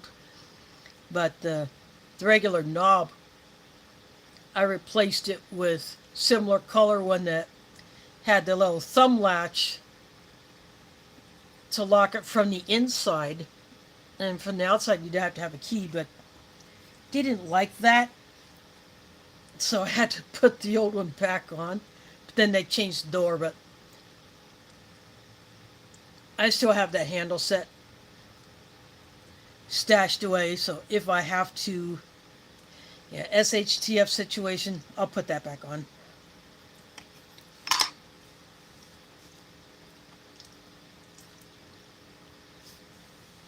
Don't tell anyone I said that, but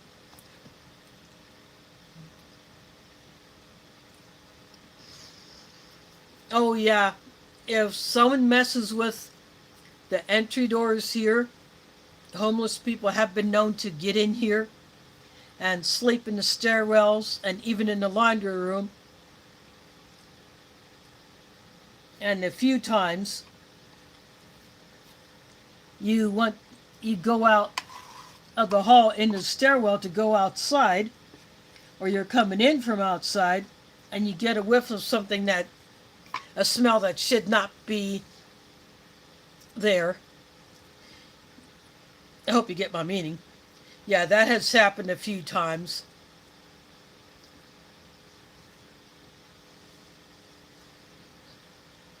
So we would have to get a carpet cleaning company in there to clean the carpet in the stairwell.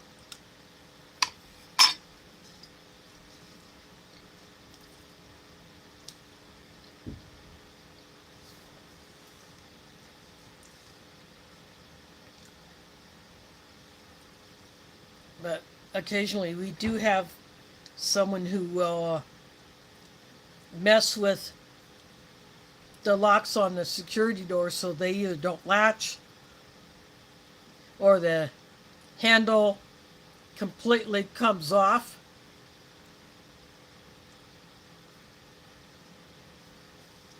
And I'm surprised no one has broken the glass on the door that I go in and out of all the time.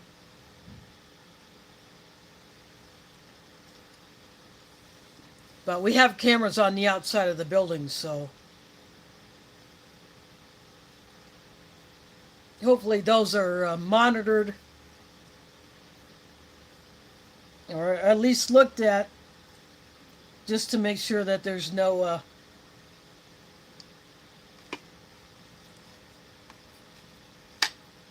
unacceptable crap going on. We don't have cameras in the stairwells. I don't know if that will be something added in the future, or the nature of the stairwells, how difficult it would be, but we have additional smoke detectors in the halls.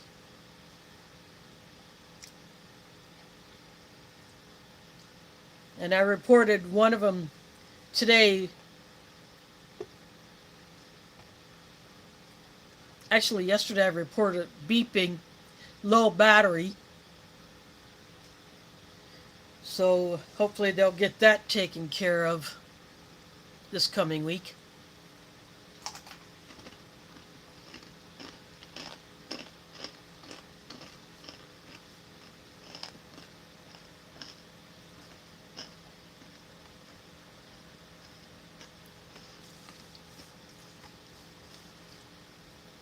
No, it's not my smoke detector that's beeping low battery. Mine is good.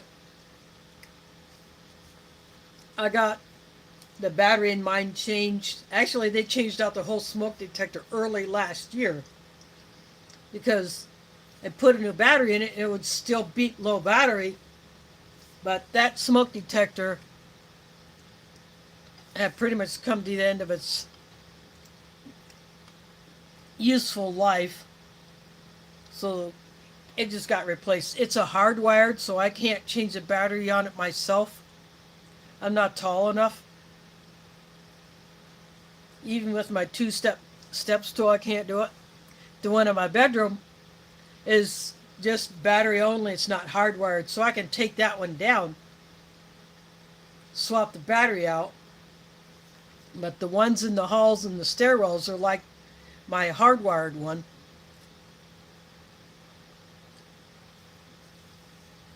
Or you have to get up right there with your head to the ceiling to change the batteries in those.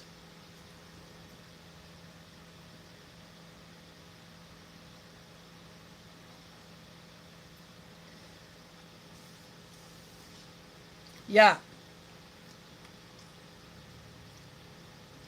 Our city buses have some of those inside the bus. And then they will reflect back on one of the front mirrors and so that the driver doesn't have to turn his or her head to look behind. Here's just look up at one of the mirrors at the top of the windshield and see what's going on in the back. And then there are cameras inside the bus and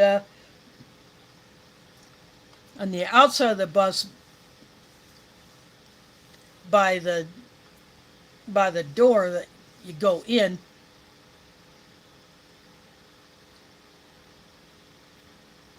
Yeah, the buses have those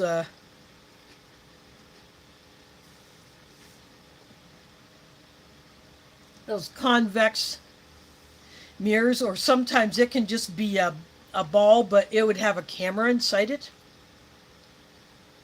I have seen those in buildings.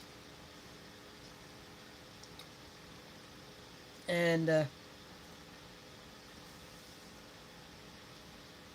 Walgreens that I used to go to and Halal Groceries has a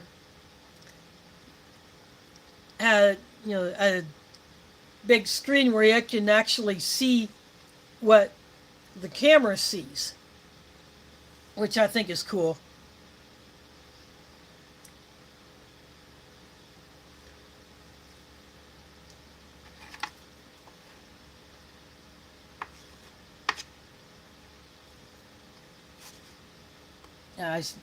I still keep complaining to the management about the code boxes that don't work.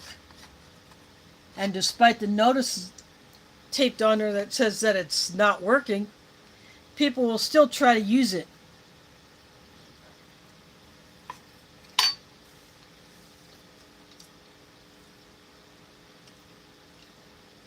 After the last one that was put on, the one that's by the door I usually go in, and I made a new one myself, wrote it in English and Spanish. Okay, this should help. Maybe some people will get the hint. But nope. Some people either are just too stupid to look at the notice that says that it's not working, or they just can't read.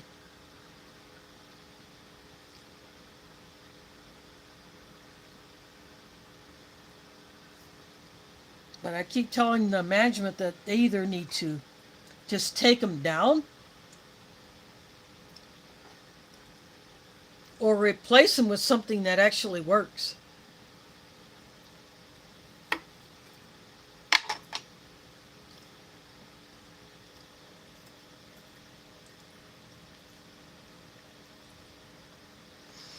Yeah, that's what those side cameras on the outside of the bus is to cover that blind spot. Plus, it also records whoever is there on that side of the bus. Say at a bus stop when people are getting out or getting in. You know, we got those kids who like to do stupid stuff. They don't care about the consequences of their actions.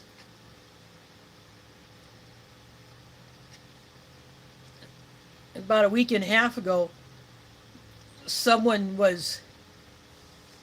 bus driver just let somebody out at a bus stop, and then the bus took off because no one was there wanting to get in, and some idiot was banging on the bus as it was moving forward. Because the bus driver just took off. Nope, not messing with that idiot.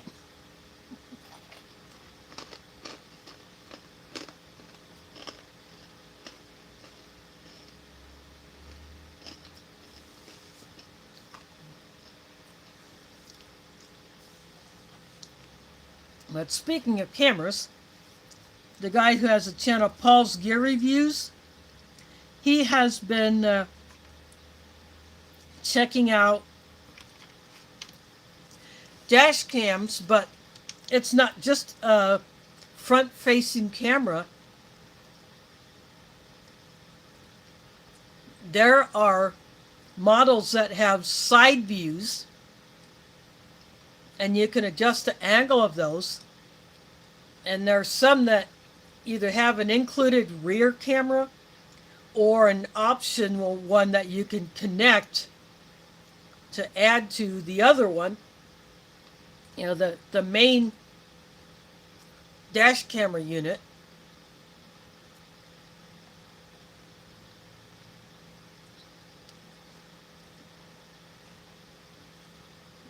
And then it uses Bluetooth or Wi-Fi to sync with your phone.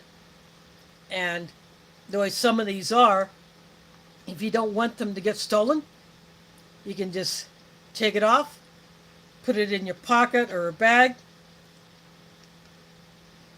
and go. And then when you get back to your car, put it back on, turn on, and you're good to go.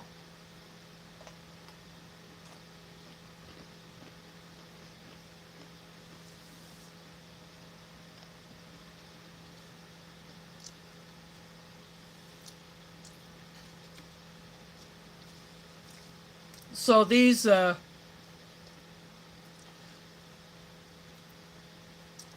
new models that use a sticker to stick to your windshield or a suction mount, or you put it on your dash right up by the windshield. I guess they're getting more popular. And Paul said with one of them that he reviewed, if you don't have a vehicle, you could still use it as a security camera. And because you don't have to hardwire it into a building.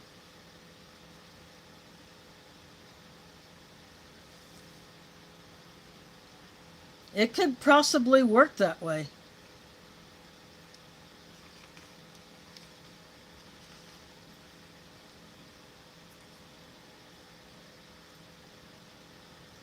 I don't know how well something like that would work in my apartment, but I do definitely want to improve my security around here. I'm just obviously not going to say everything I want to do, but I definitely do want to increase my security here.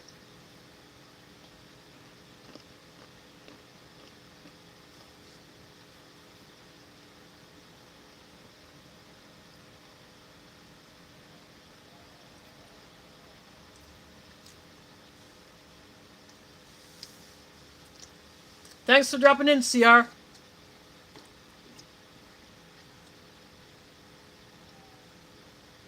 Yeah, CT, we're in this chat. I've teased him about the grape because he's not a grape fan, but we all like to tease him, say that's his favorite flavor.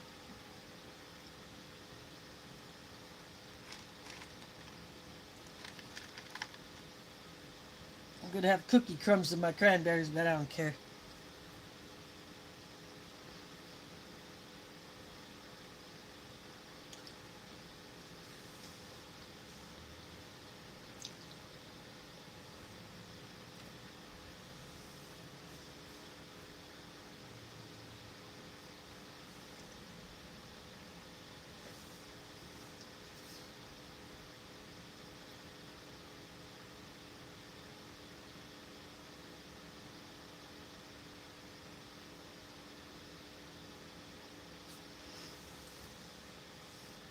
And next Sunday will be the 29th of March, so I'll be thinking about what I want to pull out of my ration stash.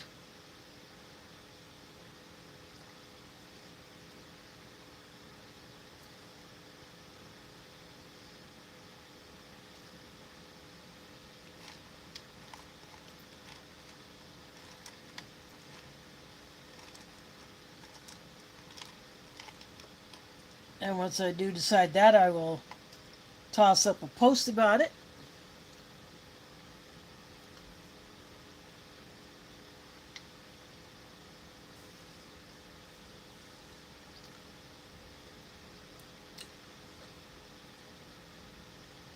I still want to do a video doing a direct comparison between the hot sauce powder, the picante powder, and just a straight up red pepper flake. I have one packet of each set aside specific for that purpose. So I still want to do that.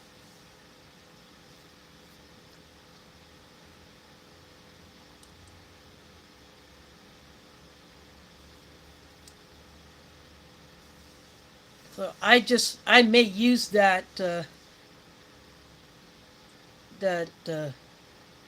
Uncle Ben's ready rice. It's basmati rice. I want a very light colored food so that those different powders can be more easily seen on it. Now divide it into 3 separate portions.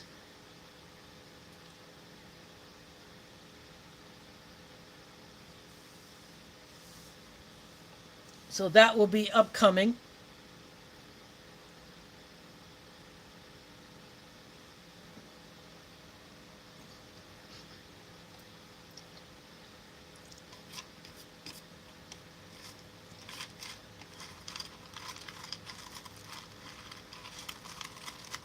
And I'm still hoping to get a Canadian cornbread because I want to do a direct comparison between the American and Canadian cornbreads. And I'm going to try again to find a Polish ration with the actual beef goulash. I still have one goulash MRE sitting on, specific to do a direct comparison between that one and the Polish goulash. I haven't seen one of those online, but I would really love to get my paws on one of those.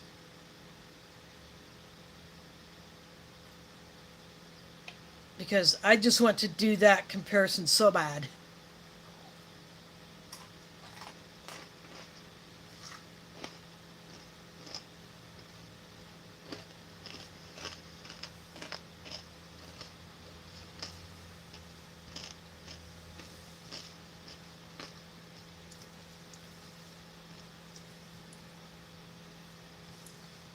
I might have to go into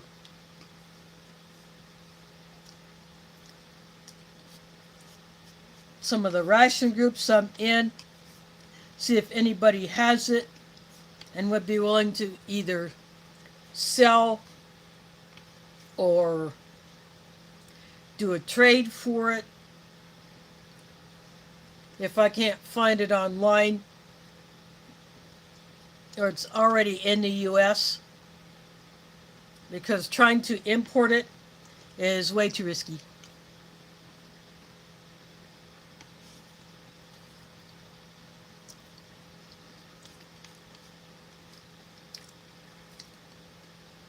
I wouldn't even risk importing a vegetarian ration.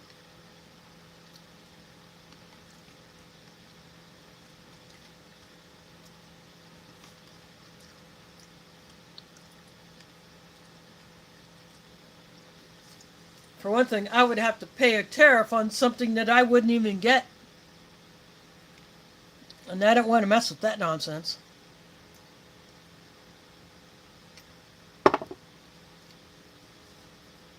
Dealing with that tariff on that Miswak toothpaste that I ordered that came in from the Middle East. That was $1.50, and after I paid it, I got an invoice saying that I still need to pay it, so I sent in pictures of my proof. But I don't know what's come out of that. I don't know if I still owe any on that, even though I got the toothpaste and I got it stashed away because I'm using up older tubes. There is a fishy person here. Thanks for dropping in. I ate all of my barley stew with lamb. I put 2 tortillas down that I got out of my stash to represent a flatbread or naan, because I thought that would be a good thing. And I'm using my new foreign MRE mug that has the Nescafe 3-in-1 coffee that I got from Halal Groceries last year. My roasted peanuts are gone. This is a snackadoodle mix, or what's left of it.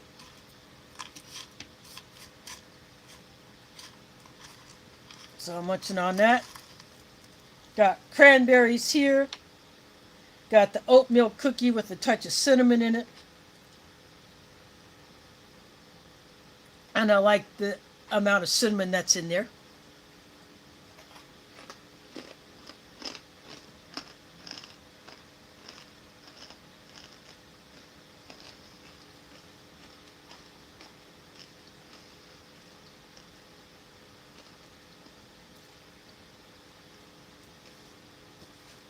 Good old vegetable barley stew with lamb.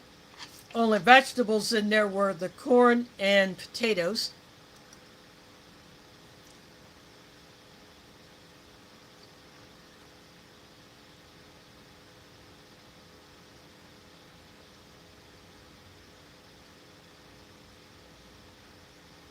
It does, the ingredients does say bell pepper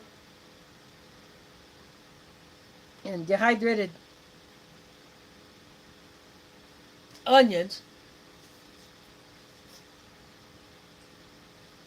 But I really couldn't get much of that. Maybe the flavor, but that's about it. Those are very low on the ingredients list.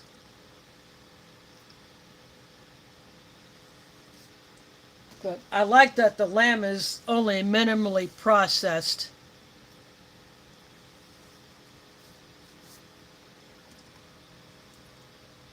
So I do like that.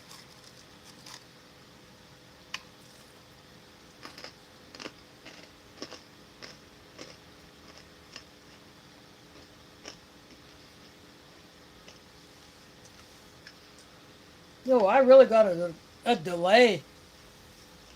I looked up at my tablet. I took a bite of my snackadoodle mix, and my tablet just shows me taking a drink of my coffee. So that's how much of a delay I have. I'm going to use a spork to get up some of this.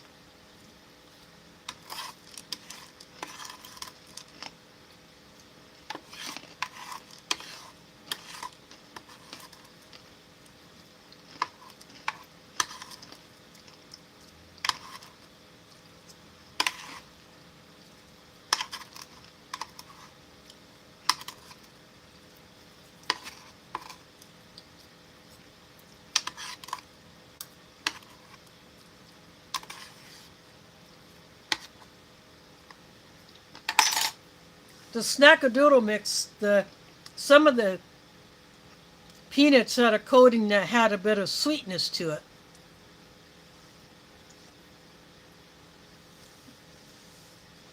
So a tiny bit of sweetness in there to go along with the salt flavor. But I do like that snack mix. I'd like to see it in more MRE menus.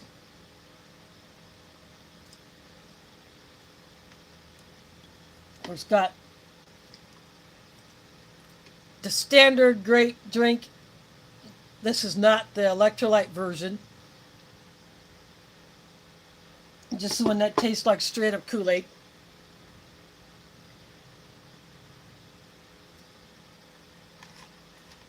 So I'm down to my cranberries and my oatmeal cookie.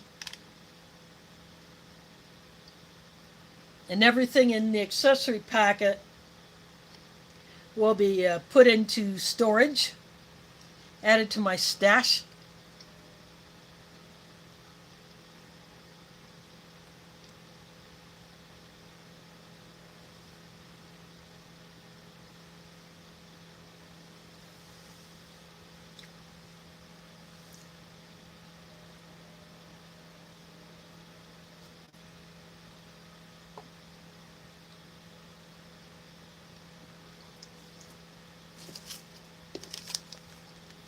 And I mentioned G7 earlier. Someone in the chat had not heard of G7, so I went and got a packet. This is my favorite 3-in-1 instant coffee. But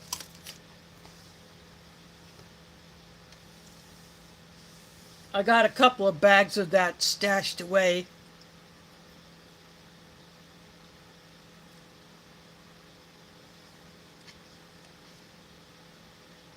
But the Nescafe 3-in-1 that I got from Halal Groceries, it comes in a close second behind this.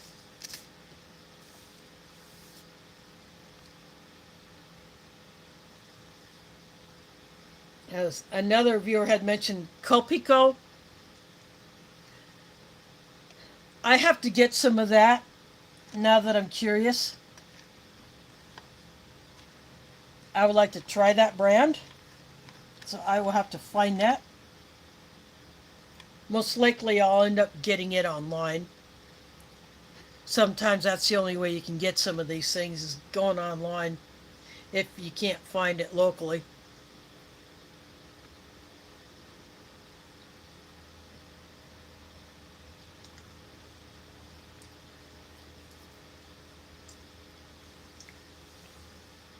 I have seen Copico on Amazon, but I was looking more at the coffee candies, and Copico does make the coffee candy. I'm pretty sure it's similar to the Polish Kofik, but I haven't had the Copico coffee candy, so I wouldn't mind giving that one a try. And if I had the Kofik, the Polish coffee candy that you get in their rations, it'd be nice to do a direct comparison between that and Copico. So if I can pull that one off, that would be, if you'll pardon the pun, sweet.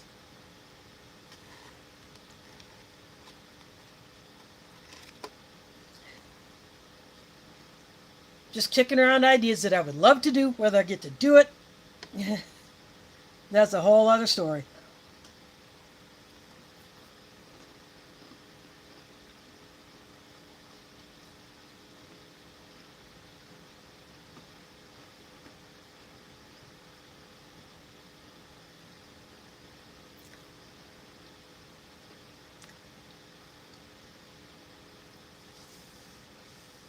I mean, there's nothing wrong with wishing or dreaming about things. Just like I did garden dreaming when I did shorts on those 2C catalogs that I got. Just teasers about all the different kinds of seeds for food-bearing plants and flowers that you can get from different companies. Probably 9/10 of them I couldn't grow here on my little north-facing deck that doesn't get any direct sun.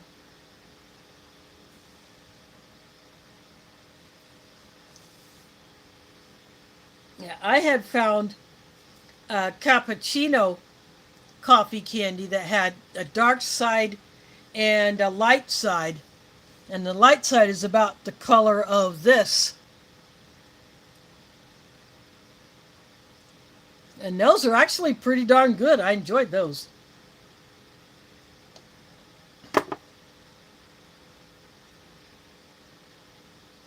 There's oatmeal cookie.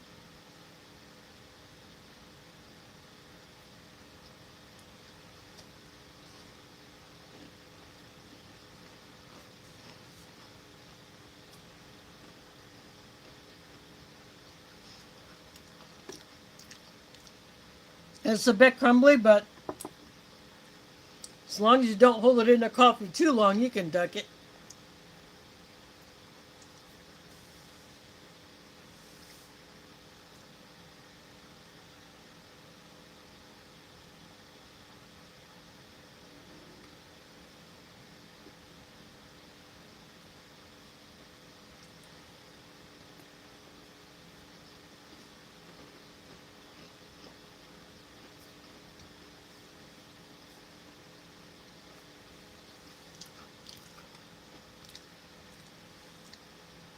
I won't do that too much more because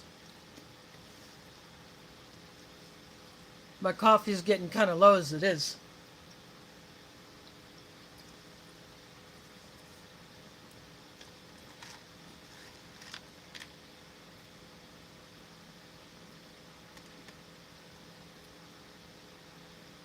Even though it breaks up pretty easy, it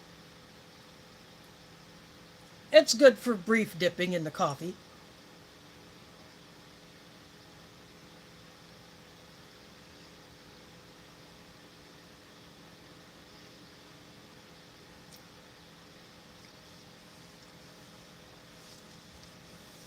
Oh, my image on my tablet is froze.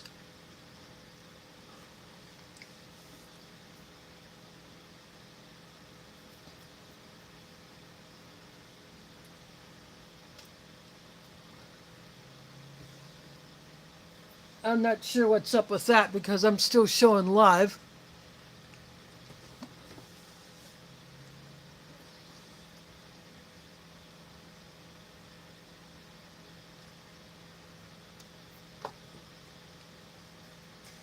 There we go. I just unfroze it. My image was froze on my tablet screen.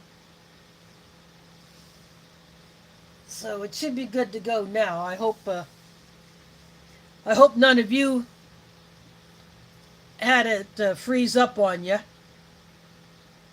I still got a bit of a delay.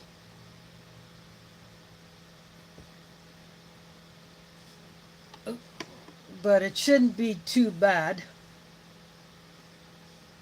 I'm straightening up my tray because it had gone crooked. This thing likes to slide. I don't put anything down to try to keep the tray from sliding. So it is what it is.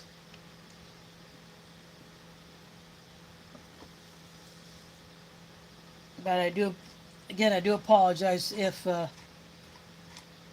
your view had the video freeze up on you.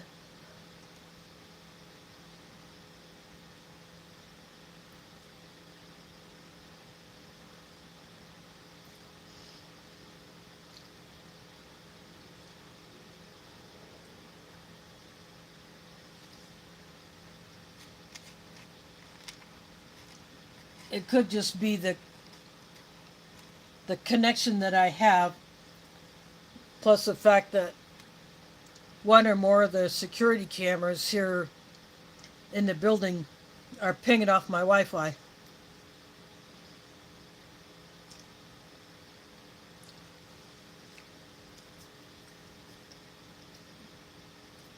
Hopefully it's just one of them,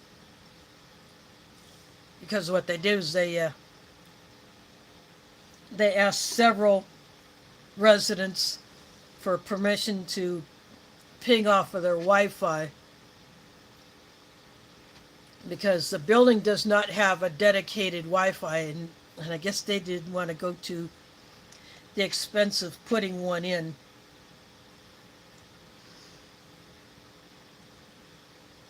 Which probably mean they would have to upgrade the code boxes at the entrance.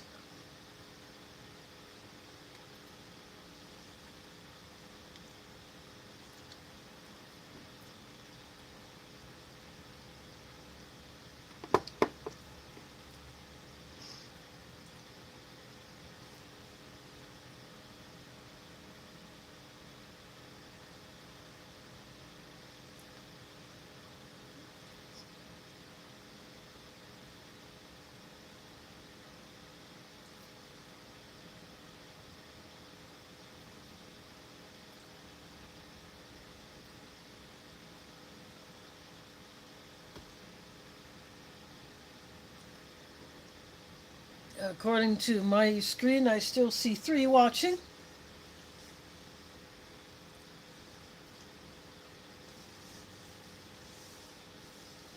I don't know how many people actually saw my post about tonight's stream.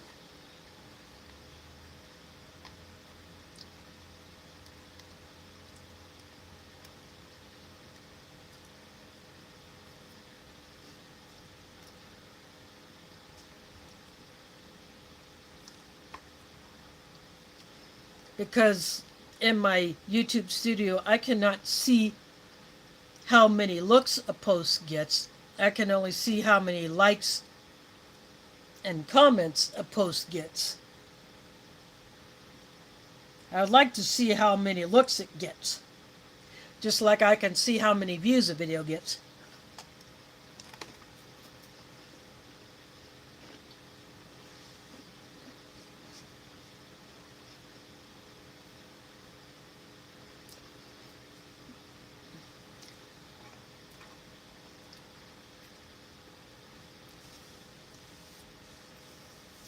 Looks like I'm froze up again.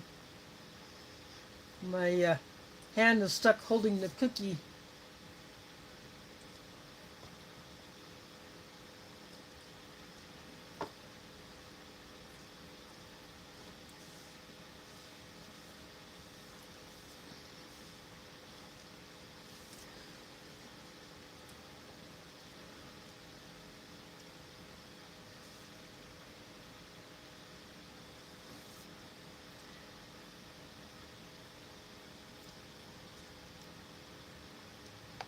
I'm going to refresh the whole page on my tablet to see if that clears it up.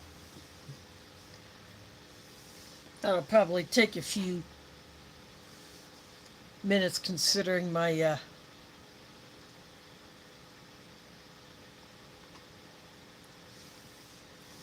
my level of connection. I may have to talk to Mediacom and see if there is something that can be done to improve it here and how much that would cost. If there is a higher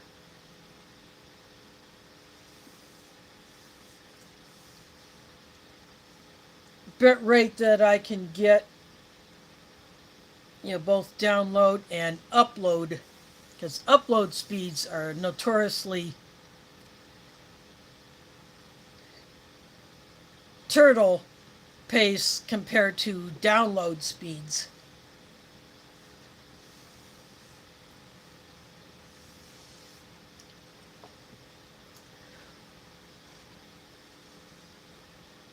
Okay, I got an ad, so it's finished. The page is finished refreshing, but I gotta get through an ad. I have the sound turned down on my tablet so I don't get that awful back echo.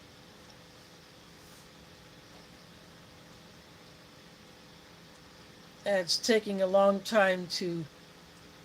I don't see the chat back up on the tablet yet. There it is.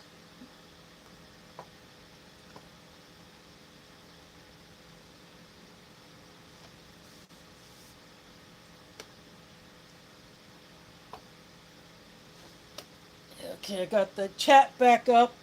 I cleared the second ad. So everything should be back to normal now.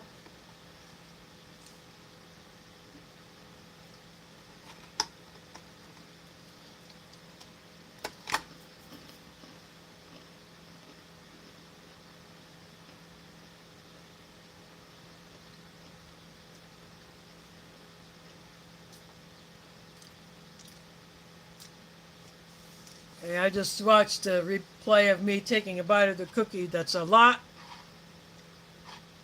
better on the delay than it was before.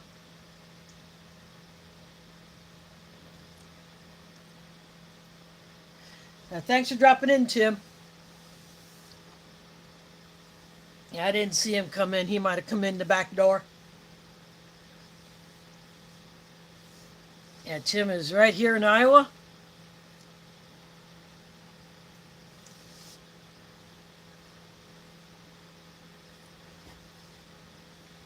He lives in a different part of the city than I do.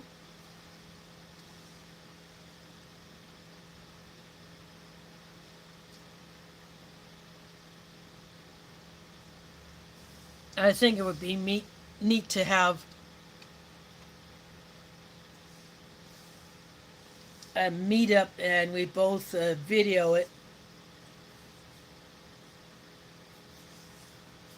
That is, if he would be willing to do something like that. I think it would be fun. That's what CT always did when he would be wandering the highways both here in the US and Canada.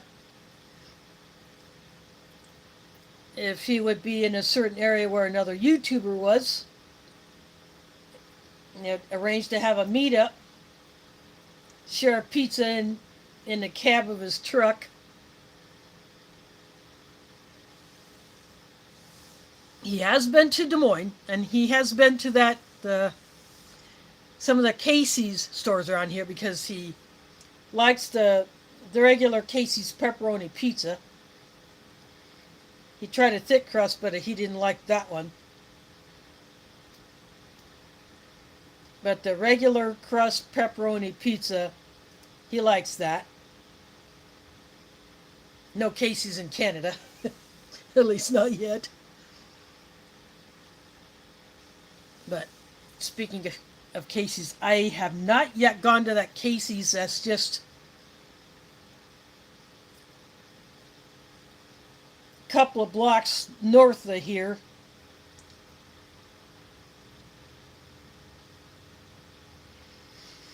On East 14th.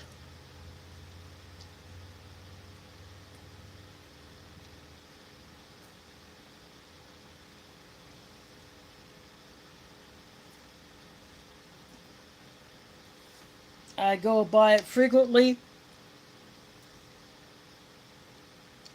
when I'm getting a ride home from somebody or when I'm riding a certain bus and I'm coming back towards, coming back south from the north on one of the routes that goes right by that Casey's.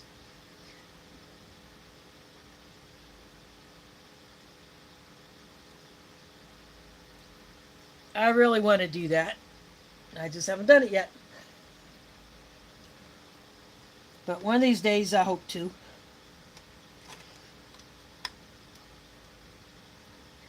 I would just go in there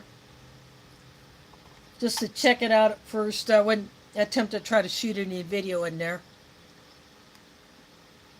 Some places really don't like it when people do that. Even if you ask their permission, they may not go for that. So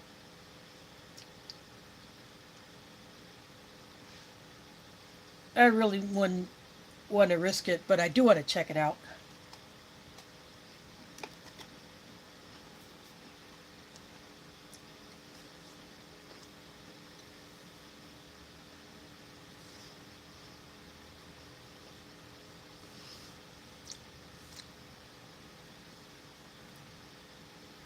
The Casey's convenience store chain is headquartered in Ankeny, which is one of the suburbs of Des Moines. And last year, they put their name on the event center that used to be known as Wells Fargo Arena. The bank, Wells Fargo,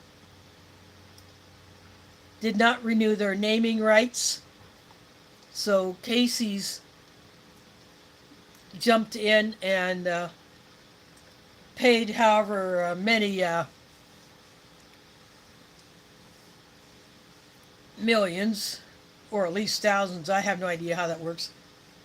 They paid the fee to get their name on that arena where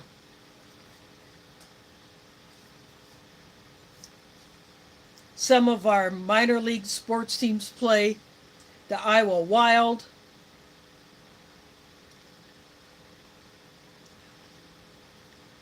they play there.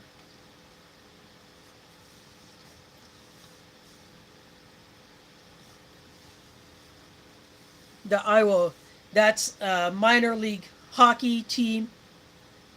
They're affiliated with the Minnesota Wild, I believe. Then we have the Iowa Wolves, which is the minor league basketball team that's affiliated with the Minnesota Timberwolves.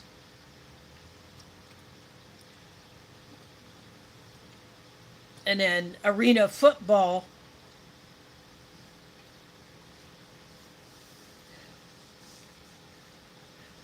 yeah, our arena football team plays there. Kurt Warner started out playing for them before he went to the NFL. And we have a minor league soccer team, but they play at, I think Drake has a soccer field, or one of the high schools does. I don't know where the Menace plays.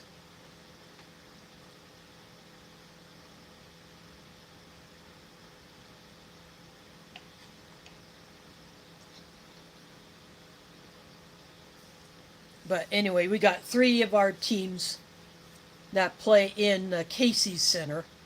And then the state, this year the state wrestling tournament and the high school basketball tournaments were played there.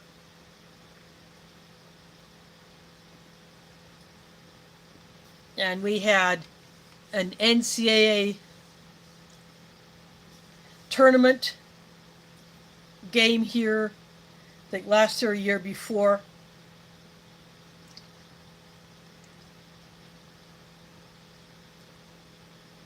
And of course there are concerts there.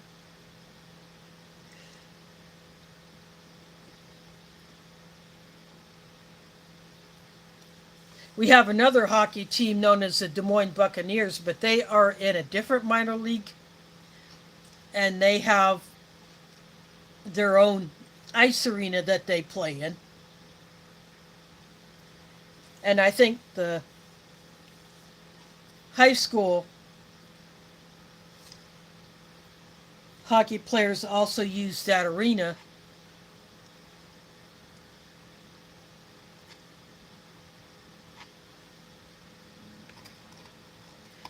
Plus, it is also a public ice skating rink that is open a lot longer than the Breton Skating Plaza, which is outside. And if the air temperature gets above a certain point, it's too hard to maintain skating ice out there, so they close down on those warm days, and then in the warmer months, when they drain, they let the ice melt, and they drain all the water off. Then that becomes a venue for other events.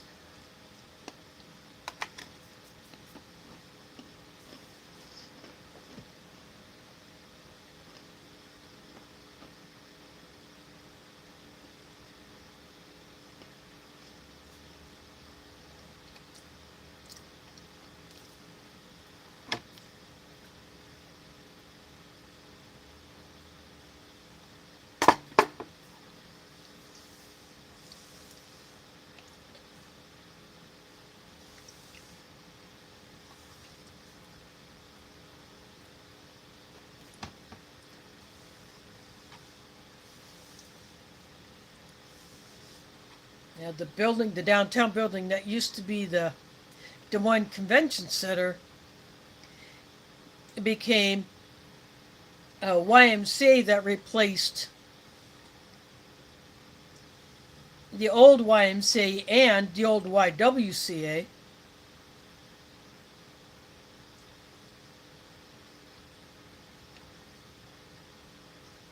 So that's what happened to that building that is on Fifth and Grand in downtown Des Moines.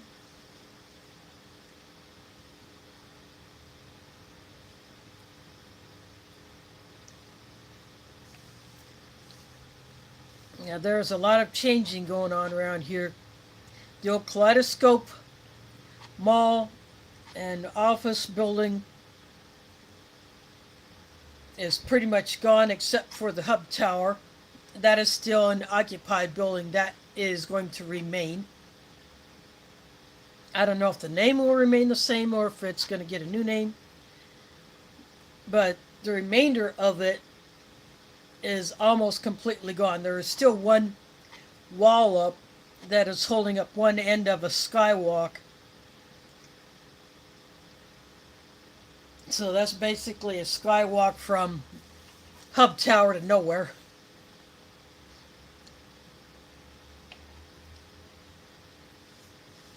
So the general contractor and developer will have to decide how to deal with that. That is a multi-year project. That's going to take some time. The river bridge work is still going on. Are they replacing all 4 of the river bridges south of the freeway bridge, the I-235 freeway bridge that goes over the river?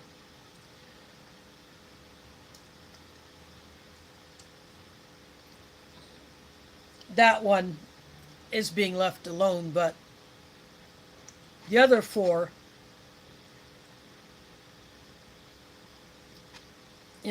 Grand Avenue, Locust Street, Walnut Street, and Court Avenue, those 4. So the Grand Avenue one was done first, then the Locust Street. There is traffic allowed on that one, but buses are not going on it. I don't know if that will change when the new route structure kicks in June. And I was heavily involved in that because of my membership of the Transit Rider Advisory Committee.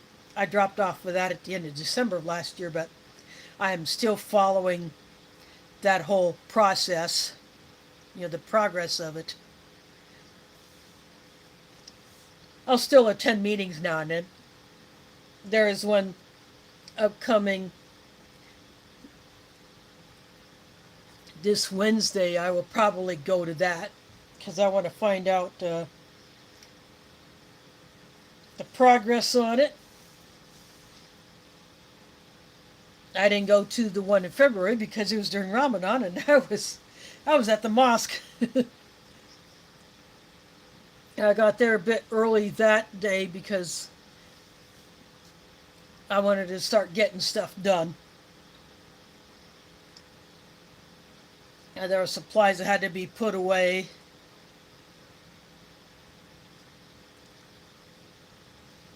That kind of stuff.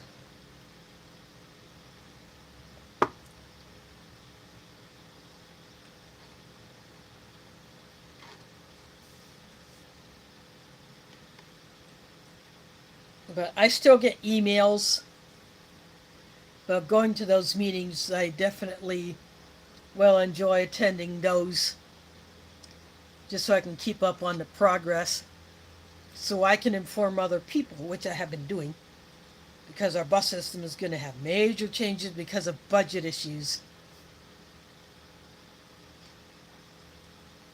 And the fact that the state legislature just can't get anything done to solve property tax issues that various groups and whatever, what the legislators want to do compared to what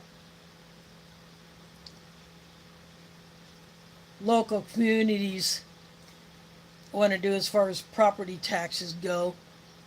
And property taxes are a big part of DART's budget, along with some federal funding, maybe a little state.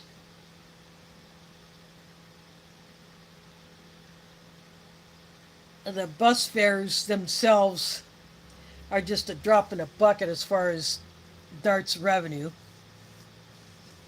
They sell ad space on the buses.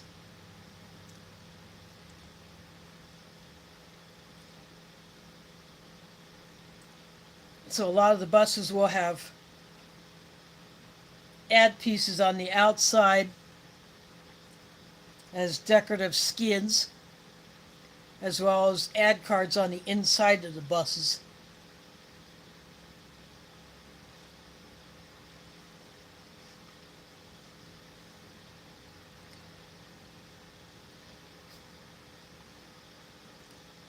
But yeah, I like keeping informed about that so I can inform other bus riders, because there are quite a few who ride the bus who attend the mosque, and I would take bus schedules there.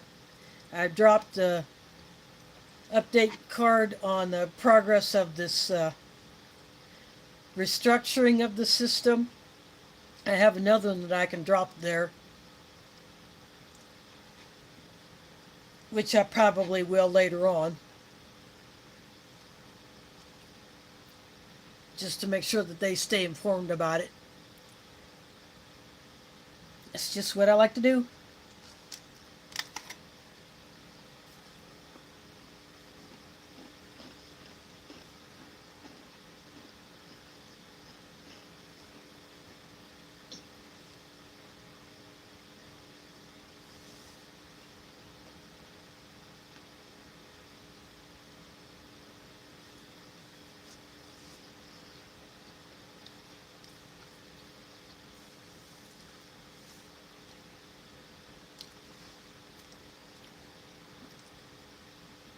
That cookie is very crumbly, but it is very good.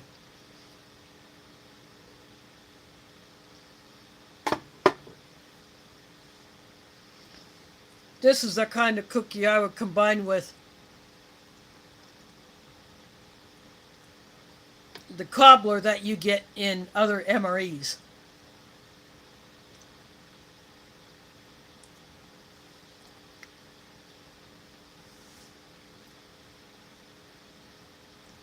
I break it up, I heat up that cobbler, and I pour it over the cookie pieces. That's why I like to do it with that. In fact, when I open up that DAF ration with that salmon paella, they have it has what they call the big cracker, which are basically a cookie because they're kind of sweet. They're about as thick as this, maybe a little thinner. And then that berries jam, I bust up those cookies and I pour that berry jam over it. That's how I like to eat that.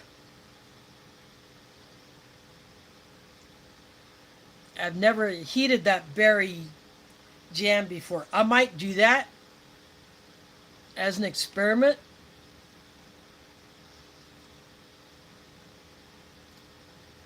It's already pretty liquid as it is because it's more like a compote. It's not thick like you would think a jam would be. But I might try doing that when I open up that salmon paella. That is my favorite of the Chilean DAF rations. I've only had the ones in the white bags, not the tan bag ones. I've only seen a couple of those on YouTube.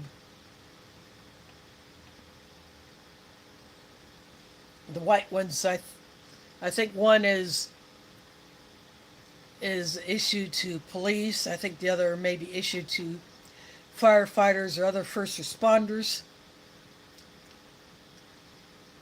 The tan bag are the ones issued to soldiers. I believe that's how it works with those DAF rations, but that salmon paella is my favorite of those few that I have had.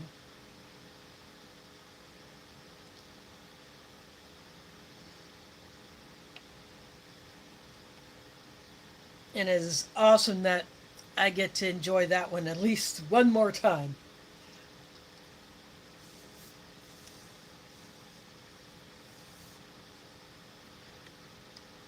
So that one will probably coming up. That'll come up later in the year. And I will open up that corned beef hash on camera as well.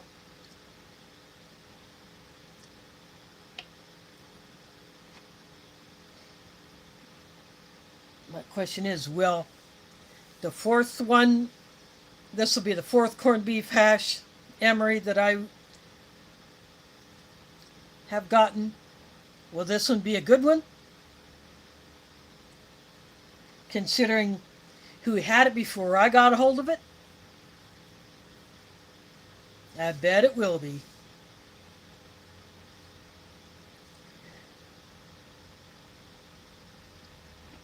But we will find out together.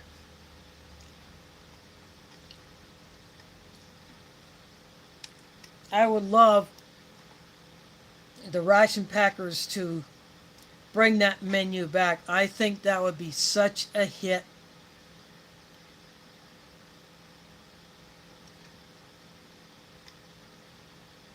It'll be a morale booster for sure. If I was a soldier in the field on an exercise and I was given a corned beef hash ration, I'd be happy camper.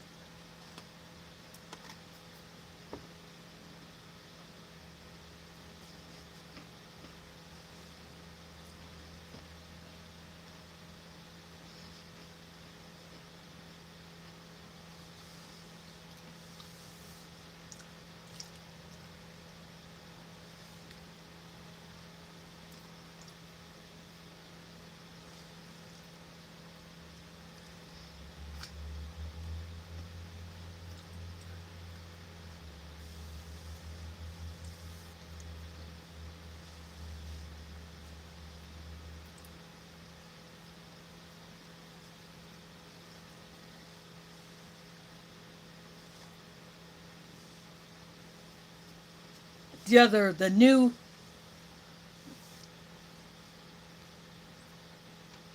vegetable barley stew with lamb that I got in that same box with this mug and those other two rations. That one will be just for personal enjoyment.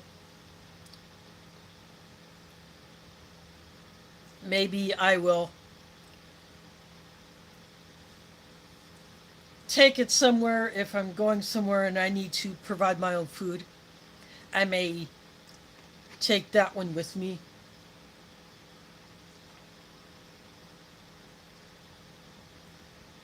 All or at least part of it.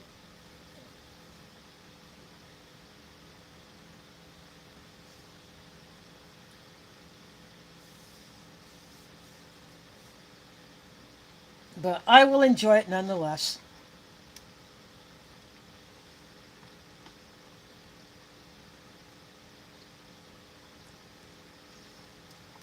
I enjoy all of the halal menus with the lamb, but the jalfrezi is my favorite of those.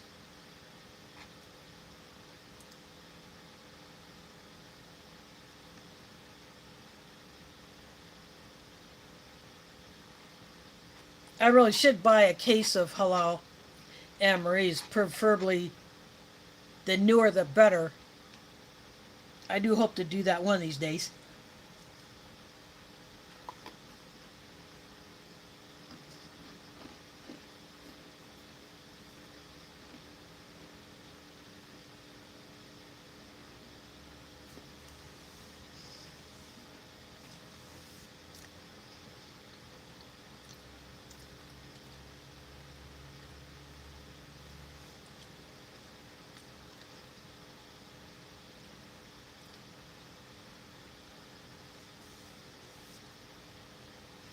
The halal chicken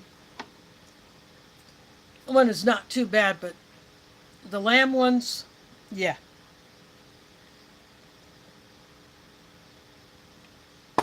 I may want to swap out some of the snacks for other things.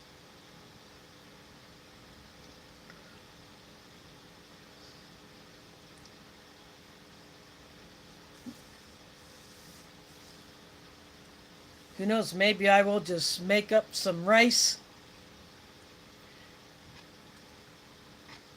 and heat up that stew, pour it over the rice.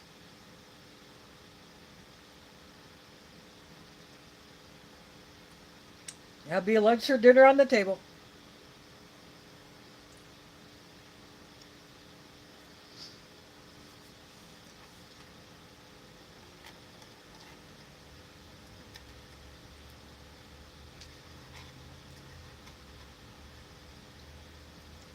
I'm leaving a lot of crumbs behind. These cookies are so crumbly.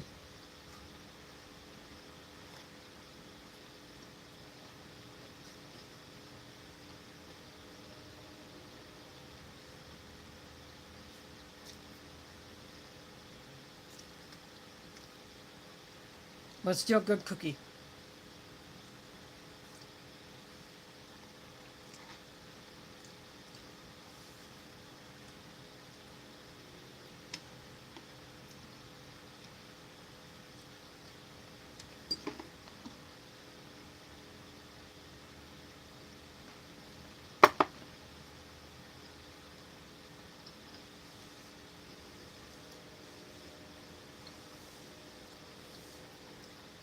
Goes good with the coffee.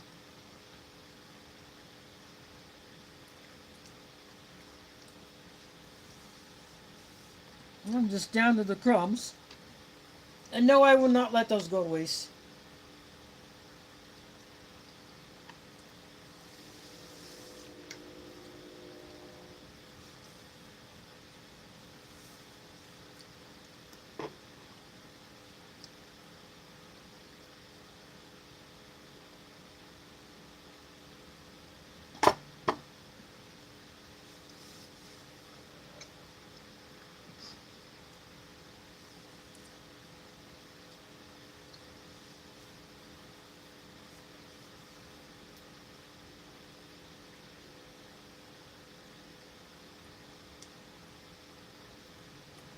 Our temperature here, we got up to 47 Fahrenheit today.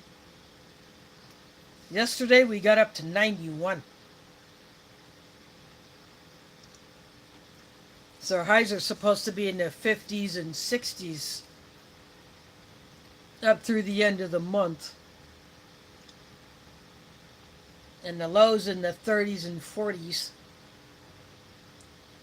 So before I started setting up my table here, I did close my windows. The wind was getting a bit frisky, so I figured I'll cut down on the noise. It's not cold enough where I have to turn the heater back on, but I mainly wanted to cut down on the noise from the wind from outside. We had been under a burn ban for the past couple of days.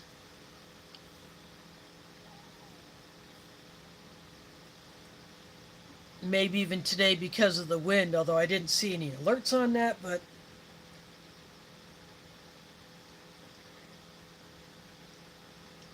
I wouldn't be surprised.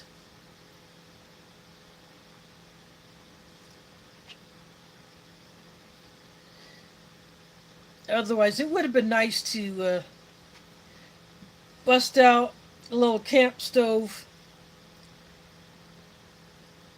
cook some hot dogs on the deck, but nope.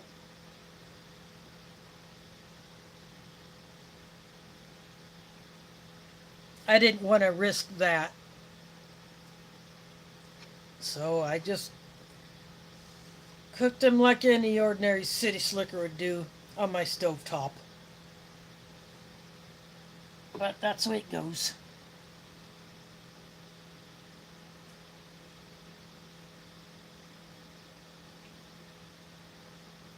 It finishes off the grape drink.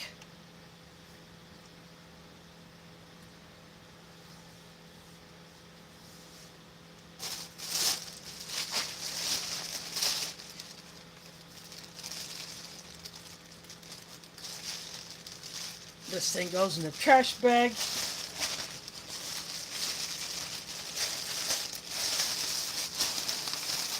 I just have this bag that had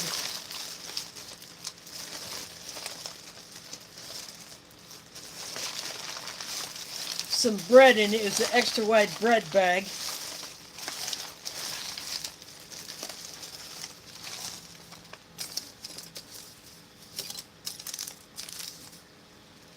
That served as my trash bag for tonight.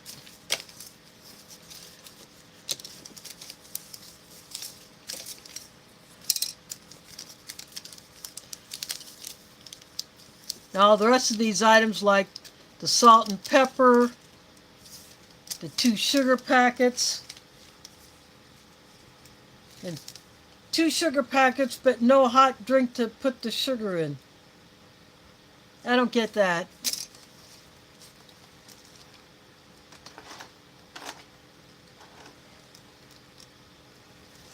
But all of these items get put into my stash. I got a bag for the plastic spoons. I got a bag that all these napkins go in.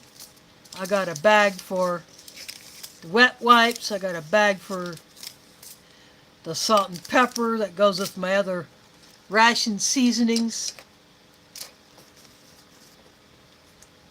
I got a bag for all of the rear rolls. By the way, those would make great barter items.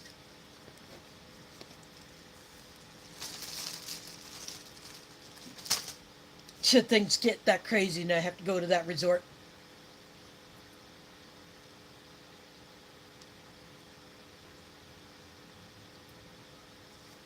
Plus, they would make a good fire starter.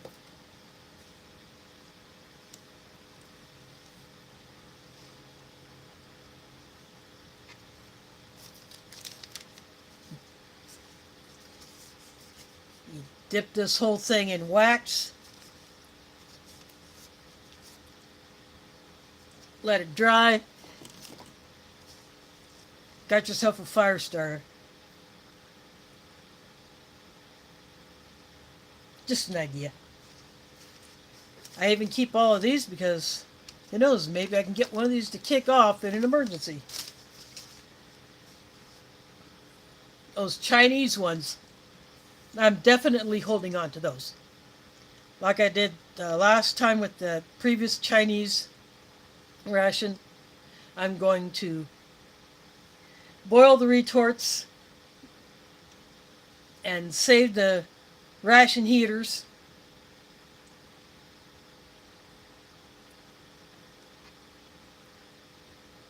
Because with those you get 2 elements in each bag. You put one on either side of the item you want to heat. And those things are rockets in a bag. That's why I want to hold on to those Chinese FRHs and the foam bags that they're put in those insulator bags. Those really do work. I've used one with these.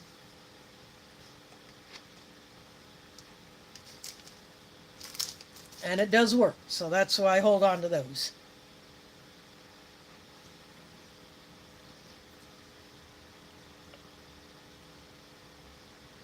I think I'm going to go ahead and call this one good. I've been on here 3 hours and some. It's good to be back. And you might have heard Pumpkin down below. She woke up from one of her cat naps.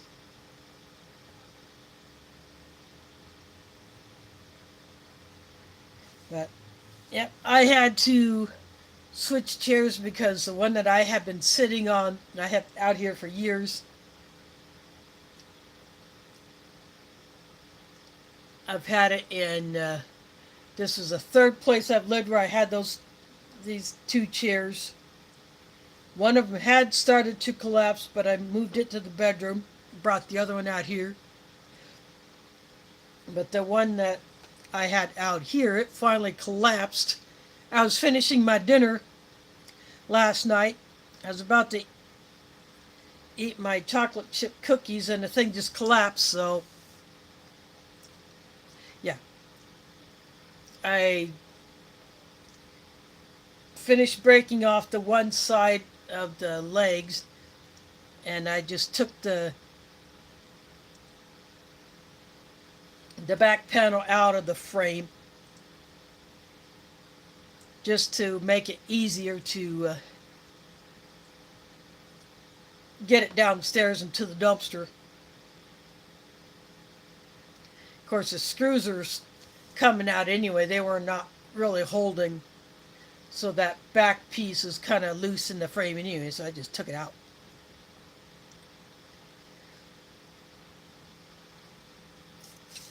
But I will have to replace that other one pretty soon, so I'm going to be on the hunt for a couple of new chairs. So I brought in one of my metal and plastic chairs from the deck, and I got my cushion on it, so I'm not sitting on bird poop. But this will be in here temporarily until I can get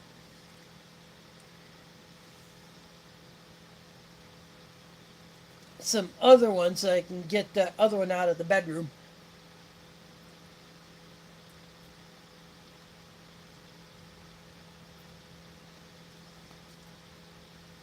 As I sit to put my socks on.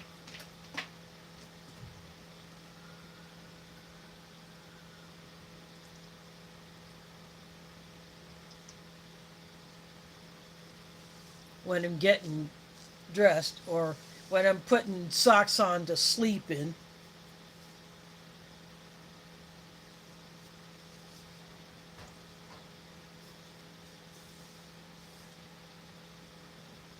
But the way I got that other one positioned,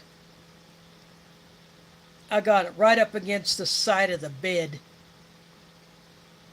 So it really can't collapse.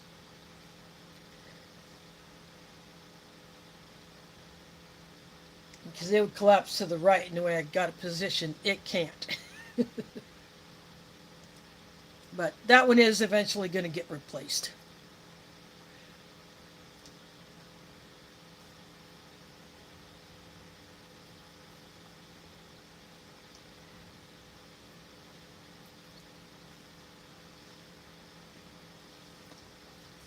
It'll just take me time to find something, and then I will either have to have it shipped or someone will have to give me a ride to a location to go pick up at least one.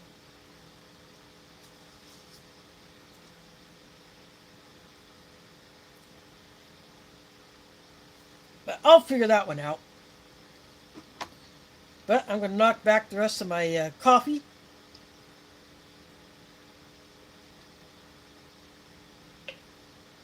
Again, much thanks to Art and Nina for replacing my original foreign MRE mug, and I got some of the stuff from the entree on it.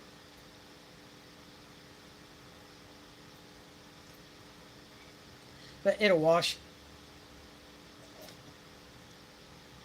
So I want to thank them for replacing it and actually have one to replace it. So I wanted to bring that one out. I wish they could have been here to see its first use, but maybe they'll catch the replay. And again, I want to thank them for sending me all the other rations and other bits of awesomeness that they did. It's people like that that are real true gems of the Ration community. So a big shout out to them. But I'm going to go ahead and call this one good. I've got to get stuff cleaned up.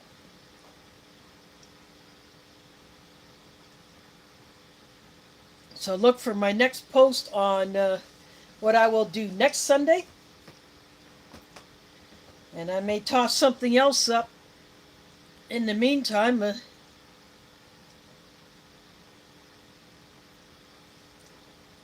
Whenever I can get something that I can shoot a video of, I'll do that. Anyway, thanks for watching and catch you on the flip side.